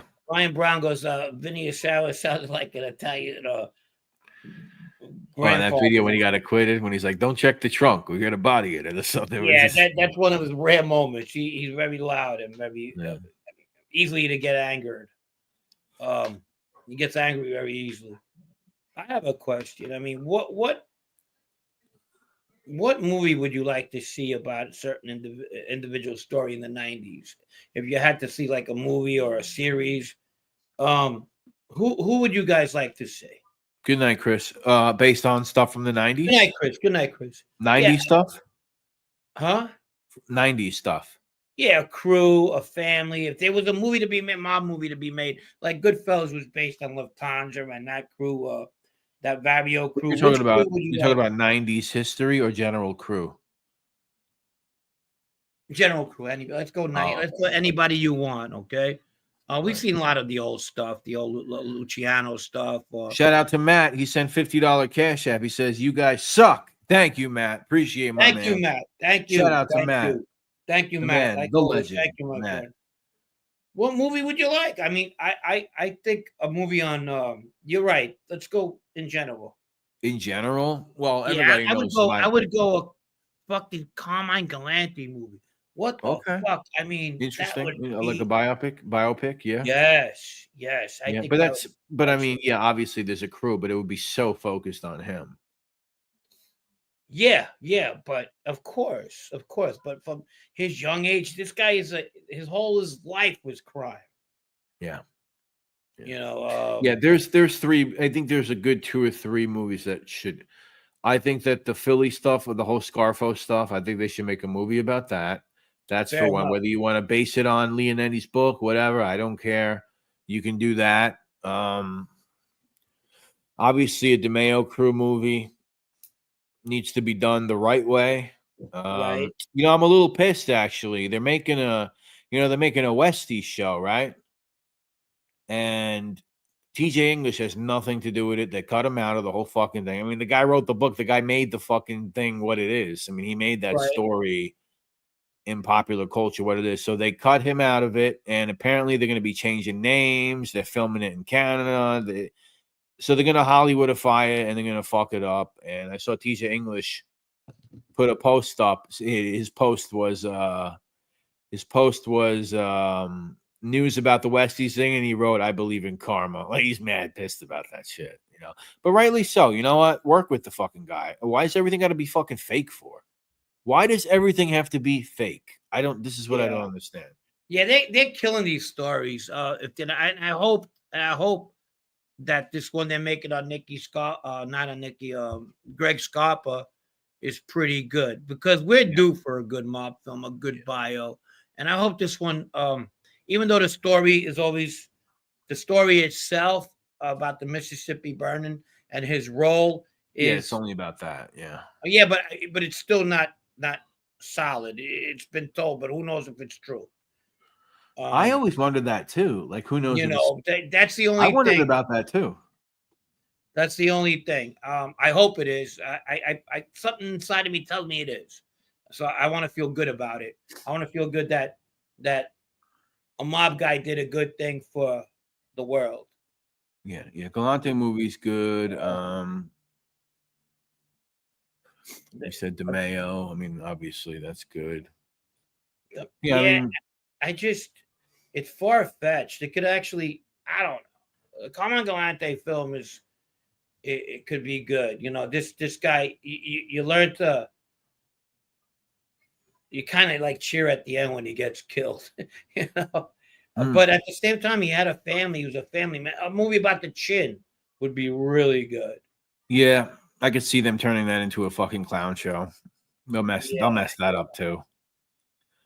John Papa got denied compassionate release. Do you know when he can go for it again? Do you ever see Tommy Patera ever gaining compassion? I personally don't, but I don't know if you. I don't. I don't know when he could go again. It's not like parole. It's emotion, right? It's that they put in. Yeah. No, it's not parole. No. Yeah, it's not parole. No. I don't know. John, I met John. John he was very young when he got sent away. He was in his early 20s. He looked like he was like 18 when I met him. He's only like 23 or 24 or something when he got sent away for what seemingly seems to be life. Yeah. You know, he grew up in the suburbs and then came to Brooklyn. He was a really good soccer player at one time. His mom, after his dad died, took him and his sister out to Jersey and said, "Fuck it, I'm just, don't come back." And he found his way to coming back to Brooklyn to hang out and want to see what the hype was about, Yeah. And he got to be this fucking terror real quick. His criminal span out there wasn't that much. No. I think it was 4 years at tops. He had 5 bodies. Crazy. His last one being that Scopo. I think he killed Joe Scopo before he was even legally able to drink. I mean, he was fucking. I think Scopo was his last hit, though. Yeah, that was 93, I think. 92 or 93. It was the last. But he was only, how old was he? 18, 19? I don't know, like 24 maybe. No, not when he did that murder. No, when he got arrested. Yeah, when he got arrested, yeah. Yeah, I remember coming and go see my brother. They were in the same floor. Yeah. And I'm in the visiting room. He starts a big brawl there. One time I'm there. So I walk in there and he's like, I was dressed up from the night before. He kind of smelled it. He goes, because when you're in jail, you can tell. He goes, where were you coming back from the clubs? I go, yeah, I might as well come see him early and then go home and sleep, Yeah. Proletarian says he wants a movie about rice ball. Fucking guy. Who? He wants a movie about rice ball. It's going to be boring. Yeah. Brett, would you have Greg Scarpa Jr. on the show? Yeah, I would have Greg Scarpa Jr. on either here or Crime Spot. Oh, yeah. I don't know. I heard that he likes to fucking hit people up for bucks, which isn't a bad thing, but how much is that? I don't know. Is it like fucking something ridiculous? I don't know. Listen, John Martin, what's going on? John Martin, how you doing? Yeah, that's kind of how I see it. You could do a series starting with Bruno's death and then the chaos of Scarfa, followed by Molina, Stanfa, and then you got Sammy killing Johnny Keys. You got that one. That's actually is coming out, actually. Sammy and the Johnny Keys thing. That is coming out. Greg Scarpa Jr. says the large production is in pre-production work for a biopic on Greg Scarpa Sr. Mississippi burning FBI job. Yes, that's kind of what it's about. It's about the Mississippi burning thing. Yeah, it's not about those kids who got killed going down there. Yeah. What year was that? 63? Was it really that early? 63, huh? Maybe. It was about the same time Jim Crow, so it was still around. Alex Jeffrey says, Frank, did you meet any Midwest guys from other families in prison or outside of New York City aside from Salami? Love that story you told. Midwest. Salami's from the Northeast. He's from Boston. He's from Boston, Massachusetts. Yeah. I'm thinking. No. Nope. The Westies movie would be good. Apparently, there's a series coming out, but they're already fucking it up from what I could tell, from what I hear. So that's unfortunate. But a Westies movie would be pretty cool. Yeah, I don't know. Yeah, the Westies, it's just, who else? The Colombo War would have been good, but it's too many players involved. It could get confusing, you know? Yeah. You got to keep it. About the 90s one, the third one? The third war? Yeah. The Persico Arena faction, you know? Yeah. You got to keep it simple. And what I mean by that is, if you're new, if you want to see something about the mob, I think the best way to go is if you want to make a movie, you got to make it about an individual instead of a crew. Yeah, Matt. No, I just shouted you out before. Matt, thank you so much. I just seen it. Thank you. I appreciate it. Thank you, buddy. Maybe I don't know if you stepped away for a minute, but I shouted you out before, my man. Thank you so much. Much appreciated, Matt, for the cash out. You bring a lot. You bring a lot to thank this you, buddy. show. And thank you. You make it a lot easier for us. But thanks to everybody for even being on here. I always say that, and I'm very, very humbled and thankful for you guys being here. This is let's talk about it. When we came to doing this, I didn't think we were going to get the reception we got. I mean, we're not killing it by no means, but I'm happy with the process we made, the progress we made, the progress, not the process. And the process of the progress. Yeah, the process of the progress. But thank you. I appreciate everybody. Hopefully we could get bigger and we're all going to be part of this. Thank you. Yeah, for sure. Thank you so much, everybody. And well, Frank, Vinny Ocean, you ever seen him around over there on No. Are there any mob types in Seattle? Maybe you've been asked that before. Are there what? Mobs in Seattle? So the funny thing about was there was this Cacuccios or something like that, and they weren't part of the family. I think somebody had written them up about having connections with the Bonannos. They were into vending. They were into strippers, and they were more American. And when I mean American, Irish, German, and them, they were Italian. But I never really paid attention. They're around the Bellevue, Kirkland area at one time. Even the son is older, and I don't even know if he's still living. But the father died around 2011, 2012. But the Cacuccios, whatever the fuck that name was. Cacuccios, huh? Yeah. Yes, we're almost at 3,000. Canada and back and forth, and strippers. Here's a good question. We spoke of Winchester. You know anything about the father and son that were found hung in the home? Any news? Why a lot of rumor? Why? Yeah. We talked about the Ligamatis, right? Theories. Theories. We spoke about that. We kind of figured that, somebody has said that they didn't think the son was going through anything. Back in the day, he was going through something. He was going through a divorce. He was bipolar at the time, and people were speculating the kid hung up. Dad came home, seeing his kid hung up after him as well. So that was the speculation. But I knew I knew Peter. He was a nice kid. He was a young guy. He was about my brother Phil's age, the one I call Rice Bowl. And I seen him a couple of times. One of the first times I remember meeting him was at my brother's engagement. This was probably 87, 86, and probably 87. Well, the kid was born 80, or maybe 88, because he had knocked up his first wife, and my niece was born a year after. Yeah. Giorgio was there too. Frank Colacurcio, maybe that's what you mean. Calabro. There you go, Jojo. Dan Tundis, wasn't Michael Francis supposed to have a movie or a mini series at some Stop the point? baloney, huh? Who the hell? I don't know. I didn't hear that. I'm not sure. His book sucked. That I read that years ago. I mean, not knowing who he was. The Frenchie, there was a lot of Frenchies in my neighborhood, in Maspit, and Well, they're from. Well, he grew up in Greenpoint, I think. Williamsburg, man. That's where they're from. Yeah. Maspit. A lot of the Williamsburg people moved to Maspit, some in Middle Village. I knew a lot of them. I knew the cousins and all of them. They're good people. Pretty down to earth. Ryan Brown. Frank, have you ever had a movie based? Do you think Dominic Lombardozzi would be a good fit? Lemondozzi. Dominic Lemondozzi. I don't know. He's tall. I'm 5'8". 5'8" and a half, maybe. Is he tall? I I never took him for a tall guy. I heard recently that the government offered Vito Garza 9 years in the beginning of his case, and that sounds pretty crazy. 9 years. It was more than that. I think it was like 17, 18 years. Yeah. That's what I thought. And Rubenstein, his lawyer, fucked that up at the time.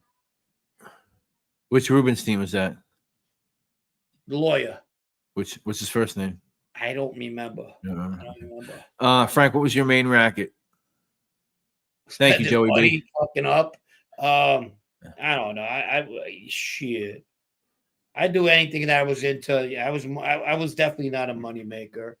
I knew the gambling game, but I didn't. Bad money management skills. So that was definitely me. I'm not going to sugarcoat it more than that. David Price, strippers plus vending equals sluts plus slots. Oh, okay. Remember that Beavis and Butthead movie? We're playing the slots. No. Playing the slots. John Martin said, Frank, do you know anybody up in Yonkers? No. I'm not much of, I had a friend of mine. He was Montenegrin, and he was pretty in tight with the Bronx Albanians, and I came through him, got to know him, and that was my only connection to the Bronx, that I knew a guy that was really, really close to the Albanians out in the Bronx. Frank, do you think Michael really cleared $8 million a week with the gas scam? I feel Mike to be a really straight shooter. It's possible, yeah. But then I hear something sometimes, and I'm like, oh, I don't know. I mean, does he need to embellish? I mean, I don't think so. I mean, no. So I think he has told stories where I kind of laugh and I roll my eyes. Yeah, well, that's what I'm trying to say. Does he need to embellish? No, but then why does he sound sometimes like he is? Right. Yeah. It was just crazy. Yeah, I don't know. Do we have any guests in the works? Yeah, I mean, there's people we want to get on. Yeah, there is, but I don't know. It just takes away from the show. I have a couple of guys actually. They're not New Yorkers, and I don't mind having them on, but it's going to take away from the show, I think, unless they want to talk about their shit. And they're fascinating people, actually. One of them was a captain at a young age, and another one was an associate. They're different. They grew up in different places. But yeah, I guess we're gonna have them on one time, and it'd be an honor. One I consider a friend, close friend and acquaintance. I met him here, and we'll go from there. Frank, any Bell Boulevard stories? That was that fucking Bannon one, that Patrick Bannon one. That was crazy. But we're gonna talk about the bouncer story, right? Yeah. He was part of that. Bouncer connection there. That's a crazy one. Yeah, that's my area, but I never really liked going over there. Yeah, there was a couple Bell Not to Boulevard. party. I mean, I'm on Bell Boulevard every week, but not. I don't I party. remember Anthony Tabita and another fucking kid. They got kicked out of Avanti's. And they get kicked out of Avanti's. They got into it with the fucking bouncers and they're looking over and they're just staring at each other, the bouncers. And, you just knew if Anthony had a fucking piece on him, he was shooting one of these kids, one of these bouncers. He's just looking at them, but he knows he can't do it, because they're just fucking big. So Right. There's this kid, there's 2 or 3 of them. And this guy, Joe Rufo, comes at it. He got a nice BMW. He looks like Andy Garcia, really, really gangster looking, kid we grew up with. But funny ass kid. He stops the fucking car. He goes, "What happened?" These motherfuckers are fucking with us, Anthony. He goes, "Oh, who, them 2 over there?" He goes, "Yeah." He goes, "Yeah, them 2 right there." He leaves his car double parked, Bell Boulevard. He goes up to the bouncer and he goes, he smacks him right in the face. The bouncers look at each other like, who the fuck is this guy? They look at each other for 2 minutes and they beat the fuck out of him. And they're laughing across the street. They're kicking him, get the fuck out of here. He gets in his car. I thought the story's fucking priceless. You can't make that shit up. But just, he's about a 5'9" guy, probably gets out of the car and, he slaps the fucking bouncer. Bouncer's like, maybe this guy is somebody. They're looking at each other for about 2 seconds, 3 seconds, and then they just fuck him up. Jeez. Oh, man. Did you ever meet Calabro from Bronx? Lilo Brancato. You ever meet Lilo Brancato? Nah, we used to see that little Dicky kid over there from who played Joe Pesci in fucking Goodfellas, the one with the Joe something. Yeah, whatever. We used to fuck with him all the time. We used to see the Frank Savarese all the time too. But I told you, he's originally from he's in Long Island, but his family's originally from Ridgewood, but Bushwick. So we knew them. His brother used to come gamble at the Baccarat. They were good with the Sicilian faction of the Gambinos. Gaslight's back. Clarification on my question about the Violi-Rizzuto feud. Do you think that the Rizzuto sought permission from Galante to kill Violi, being as he was a main guy in the Bonanno family as well? Well, clarification on my question about the Violi-Rizzuto feud. Do you think the Rizzuto sought permission from Galante? I don't know. I don't know. I don't. I don't know. They had to ask somebody for permission. They didn't do it on their own, being who they were back then and then who they became. So I'm this is a speculation. I'm gonna go with yes. I don't know if Galante was the guy though. I don't know who they asked, but the guy that was in Gravesend. Yeah, I think he was in Gravesend. He plays Slick in Bronx Tale. He plays a young Joe Pesci in Goodfellas. Matt DeMeo. No, not William DeMeo. We're not talking about him, okay? We're not talking about him, all right? I'm on Avenue U right now. I just got a haircut, and I'm about to get a hand job from an Asian massage lady right on McDonald Avenue, and then I'm going to go film season 7 of Gravesend, okay? He's cringe, that guy. That guy's cringe as shit. Oh, my God. I used to love Chunky Chunko. He used to, dude, I think they wanted to kill Chunky Chunko at one point because he was making all those William DeMeo. Yeah. He's making all those William DeMeo clips. Hey, Frank, how many times over the years that some guys you hang out with now since being in the program that are just acting tough and thinking there's somebody you want to just smash? So guys in the program that come out and they're still fucking around. I don't know if they're fucking around. The guys that flipped and talking shit, yeah, they do exist. Unfortunately, they do. But they do it through the the camera, whatever the fucking on the computer. That's unfortunate. I've never been one to flaunt shit in people's face. I'm not that guy. I'm not or insult people. I'm not. Matter of fact, another person asked me about Vito Love today on my email. And I told him, bro, there's nothing to say. I knew People the are kid. obsessed with that fucking guy. I mean, no offense, but I don't know why. I mean, it's like people like want him to fail or want him to get hurt or want him to die. I don't.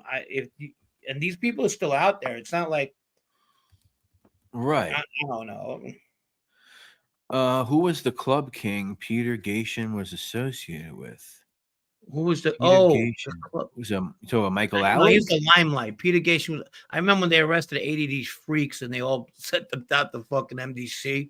They were all these ecstasy people. Who was the club king?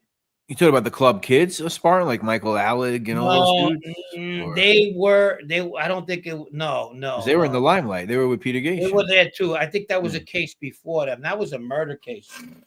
Yeah, they A killed that state guy case. This Angel. was an ecstasy case. Maybe they got superseded into the feds. Or No, I reindicted. don't know. I think it was just a murder. I don't think they were like doing it up like that. Lord Mike Caruso. There you go, John Rambo. Yeah, I read that in that one McPhee's book about that. That's Lord where Mike Caruso. It was one of them shitty books that I read in jail that people were getting sent in. The Moon over Miami, Mob over Miami. Limelight was Mike Caruso. I'm pretty sure Limelight was Peter. He was like a Lord, something. Yeah. Unless that was his partner, but he was the guy selling drugs in there. Peter Gation's the owner. Well, Peter Gation was the owner. Yeah. Yeah, the guy with the eye patch. Eye patch. Yeah. Yeah. So Mike Caruso, he was selling drugs there. Is that what you're saying? Yeah. Okay. He had a little click doing it. Okay, That's what the allegedly. I don't know that allegedly. much. All right. I never even heard of the guy, so yeah. I'm sure. I remember like 80 of them came in from fucking Mike Caruso, huh? They arrested a whole bunch of them. Interesting. All right. Yeah. Yep. A friend was talking about these club kids, and it was 1018. Oh, I don't know. 1018 was a club. I'm not sure. I know the club kids, as they call themselves, the Disco 2000 guys who hung out in Limelight and wherever. Yeah. Big Arms. He's asking the questions today. He says, Frank, who is the most feared Bonanno guy in your ever? Joe Gambino. No. Joe Messino. Joe Messino was definitely feared. Oh, Joe Messino. Okay. Sunday nights were the alt rock nights. We performed there with Q South. Oh, awesome. He used to perform at Limelight. Yeah, very cool. Very cool. What is it now? It's like a bunch of stores in one. It's like a bunch of shops, like in one of those things or whatever. I haven't walked by there in forever. Let's get more likes. We need 100 likes. Let's get 100 likes, people, or I'm not telling you the story. When Vito Rizzuto shot at Greg Scott, his son, he went on the run down in South Beach and he stole Caruso's identity. He was actually running around posing as him for a while until he got caught. Yeah, there was. I remember a couple of these stories. I kind of read them on that Michelle McPhee's story about Chris Paciello. And they were like all intertwined. But I wasn't crazy about the book. I forgot a lot about it. Yeah. Peter Gation was from Cornwall or Ontario. Is that right? Right? He got that accident, the eye patch from a hockey accident. Is that how he got it? Oh, I didn't know that. Yeah. Interesting. Peter Gation. Probably like Vito Rizzuto shot Greg. Vinny Rizzuto shot Greg Scarpa's son. Yes, it's the Mob Over Miami. Oh, the Mob Over Miami book. Yeah. Okay. Yeah. All right. What do we got? Yeah, I think we're winding down. 2 hours and 42 minutes. All right. Well, listen, ladies and gentlemen, like I said, either tomorrow or Wednesday, I'll give you guys plenty of notice during the day that it's going to be coming out. Ridgewood, True Story, episode 6. Shout out to James Willing for the donation. Shout out to Steve. Shout out to DL, Brooklyn Ice, Roro G, Spartan Creed, and shout out to Matt for the cash app. Thank you so much, everybody, for hanging out. Thank you guys for contributing, doing the commentary. And Frank, this is a good one. Do you know Frankie Steele Pontillo? I like listening to him. I got a kick out of him. No. And I do like listening to him as well. He's got this crazy story about the mob cops like finding him in a field somewhere. You ever heard that? He's telling some story about that. You know that one? Something about some like marsh or some field or something, and he's there, and Louis Ippolito's there, and I guess he thinks that's like one of his body dumping spots, and I don't know if he shoots at him there or I don't know. I don't remember the story really. I like listening to him. I didn't hear those stories though. But he's got some sort Good of night, story Big to do Arms. with Louis Ippolito. Yeah. Thank you, Robo. Thank you. Thank you, Matt. Thank you, Happy Jack. Big Arms. Sister. Thank you, sister. Thank you. Thank you. Roro Say G. that. Thank you to our moderator, the great Roro G. Thank you so much. Doug Ross. Dan, thank you. Scott H. Thank you. Thank you. Scott H. Send us John Rambo, Dan Tundis, everybody who hung out, Spartan Creed, Corruption Connection, Walker, Brooklyn Ice, Lisa Pizzatola, Doug Ross, Matt, everybody. Matt says PBD. Yeah, I like to do that. PBD. Thank you, guys. Thank you. What else? Ciao. John 33 G-Fed. Can't forget you, buddy. Thank you. Yeah, that's it. Big Arms. Oh, you're from Denmark. Oh, wow. Look at that. Denmark. Very cool, Big Arms. Very cool. Yeah, Danny F. Shout out to you too. Thank you, everybody. Like I said, keep an eye out this week. I know we said it last week. Things happen, but we pre-recorded them already. They're already recorded. I just got to edit them. So either tomorrow, Wednesday, Ridgewood 6 is coming out, and then 7 will come out probably within a few days after that. Thank you, Corruption. Make sure you subscribe to Corruption Connection too. You think maybe Friday we do 7? Our Friday we do Friday sometimes. You want to do a Friday release? Right at lunchtime. Remember that? Oh yeah. Yeah, we could do maybe like we could do maybe something like that, like a noon release. Thank you, Matt. Thank you. We could do like a new. Thank you, Matt. But one on Wednesday and one on, and then we go finish the other one we got. And then that season ender. I don't know, maybe come back on Wednesday if you want. Yeah. Either we'll put something out or we'll come back. I got a bunch of family coming into town, so I might be tied up. They're coming in Wednesday night. I think I don't know. I got to figure it out. That's that. We'll have a busy couple of weeks, ladies and gentlemen, but we'll be back. Everything is good. I don't know. We haven't played any clips in a while, guys. Maybe I can close it out on a clip or something. Go right ahead. John A. Light gets ambushed. Oh, man, I think I broke my hand. I know that hand. It was in the fall 1973 Boulevard watch catalog. Shout out Boulevard Watches, Queens finest, Queens own Boulevard Watches. Queens all day, every day. 718. Good show. Take care, Frank. Nice in the West Coast this time of year. Yep. Pull up that clip. Do me a favor and pull up that clip. Yeah, pull up that clip. Gene calls them Hills Have Eyes means. Jesus. Oh my God, that's so mean. Yeah. Doug Ross, John Rambo. Good night, guys. McKenna. Who else we got? Matt, thank you as always. Proctor is head of the CIA. What is that? The Carla Gambino Investigatory Association? The Carla Gambino investigation. Say it again. Hey, I fucks with Proctor too. We should get Proctor on the show. We should do that. If he wants to come on, John. Well, you're friends. You're friends with him. You got his number. You fucking text that guy all the time, don't you? Don't you guys text all the time? No, sometimes he'll give me like, "Hey, what's up?" and everything like that. All right. Well, he's got to watch out because if homegirl's listening, to fuck him up. Who's that? His boss, Howard Beach. Oh, forget about that.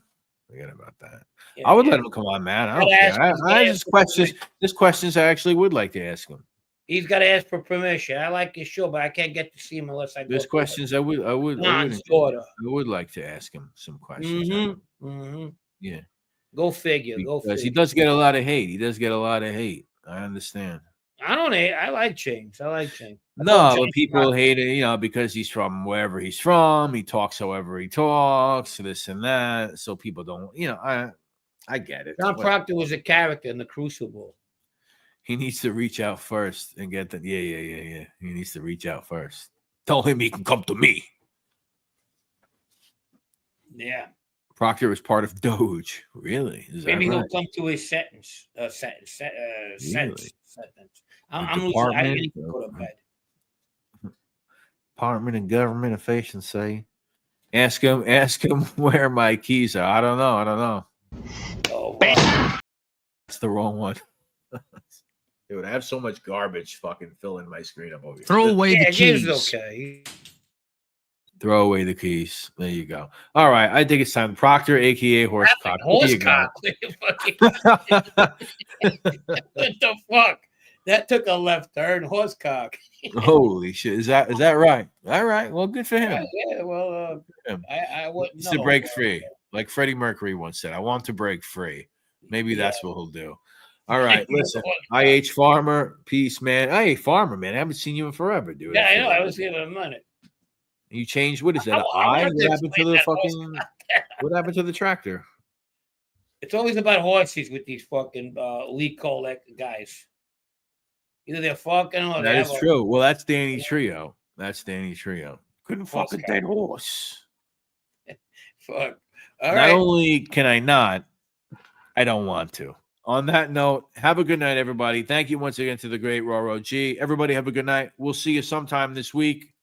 Thanks for hanging out. Thanks to everybody who contributed in the chat, donations, everything else. Love you guys. Have a good night. Thank you. Yeah.